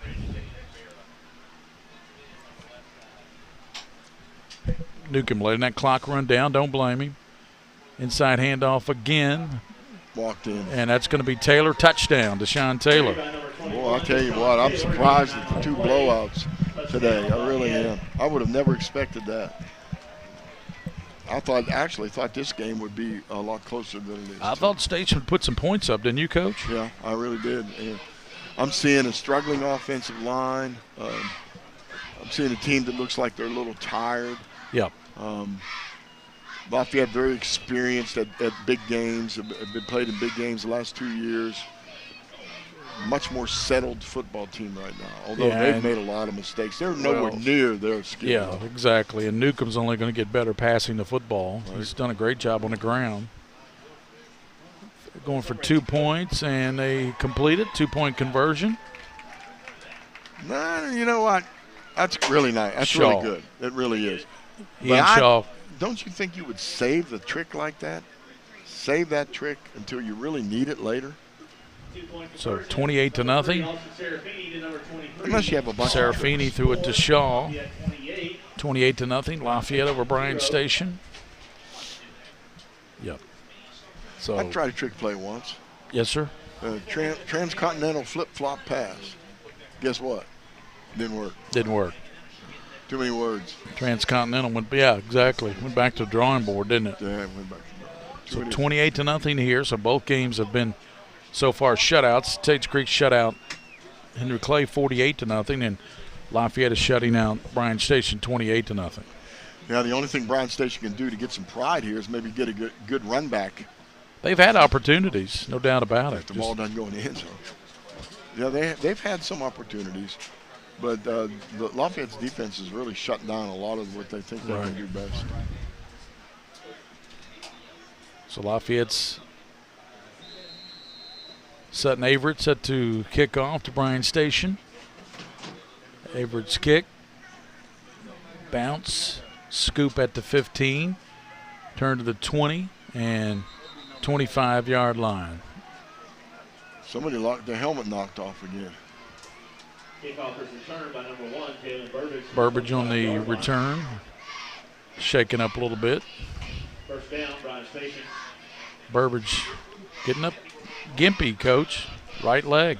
Well, you know, he's running the ball. That's a hazard when you have your quarterback returning kicks. That's right. That's a hazard. I just got a tweet from Karen Huber. Karen Huber, who said that Deshaun Taylor also runs track. Don't forget that. Well, he looks like he's got some speed, doesn't he? Yes. So Station with 1:02 to go, down 28-0 to Lafayette. Tell you what, Lafayette will be rocking and sock them next Friday night, won't it, when they take on Scott County? I'm telling you, that game that game is not friendly at all. Yeah. Did you hear where Trinity did not renew the contract with Lafayette? No. Yep.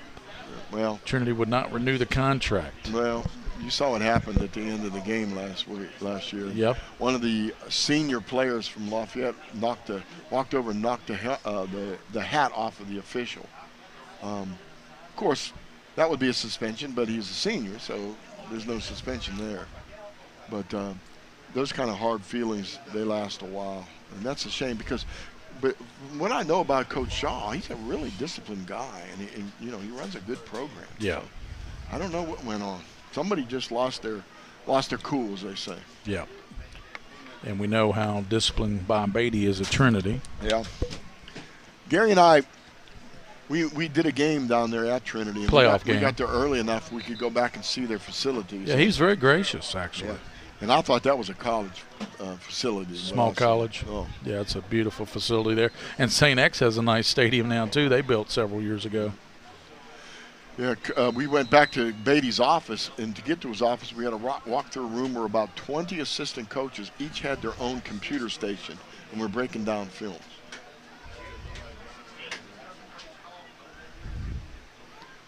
Minute 2 to go here. Let's see, is that still Burbage in there at quarterback? Nope, got a new quarterback in there, Coach. Nothing. 16 is your quarterback now for Station. Grab their roster there. That's George Tall. George Tall. Yeah, he's a sophomore. 6'1", 180-pound, though. Nice size kid. A.J. Smith was the ball carrier. He lost a few. Down to 42 seconds. I'll give you some final numbers here tonight from WL Stats, and then we'll wrap things up here. It's 28-0 Lafayette with 32 seconds to go in this ball game. Tall gives right side, very little running room there. Yeah, it looks like that Bryan Station's going to have to go back to the drawing board, too. Carried by number 33, tackled by number 97, Jay Bryan. No gain on the play. That is Promisee Kingaruka. That's interesting. Was the ball carrier there. And that's the ball game, and Lafayette wins it 28-0 over Bryan Station. So a couple of shutouts. Creek 48-0 over Clay, and then Lafayette 28-0 over Bryan Station. We'll get some final stats from WL Stats, Coach. Thanks to William Warfield producing tonight. We'll see if William wants to hang in there and do some numbers, some stats, or if we're going to sign off here because it is late, folks. We have been here. It's 11:30. We've been here since 5 o'clock. So we'll see what the producer, King of Stream, William Warfield, wants to do when he makes his way over here. He's at the camera outside the press box right now. I think the King of Stream would like to go home too, Trey. Yes, sir. Well, Coach, great working with you. Opening night of high school football. Unfortunately, it was a couple of, fortunately for Creek and Lafayette, they won, but unfortunately for our viewers, it was a couple of blowouts, 48-0 and 28-0. Yeah, we got to see some skill, and we got to see some a lot of things that need improvement. And again, the fumbles, that was rough. And the quarterback's passing job tonight wasn't very well executed. So yeah, Burbage was 10 of 24, 1 pick, 99 yards. DeAndre Newcomb 6 of 18, 2 picks, 60 yards. But Newcomb on the ground, 19 carries, 137 yards and a touchdown. Morgan 13 carries, 81 yards and a touchdown. Shaw had a touchdown rushing tonight as well, as did Deshaun Taylor, the track star for Lafayette. So Lafayette wins it. They go to 1-0. Station loses 28-0. They go to 0-1. And Creek won earlier tonight behind Antoine Sims. They won it 48-0 over Henry Clay. So that just about wraps things up for us here. We'll see if William is around again. Not sure. I guess he's outside, Coach.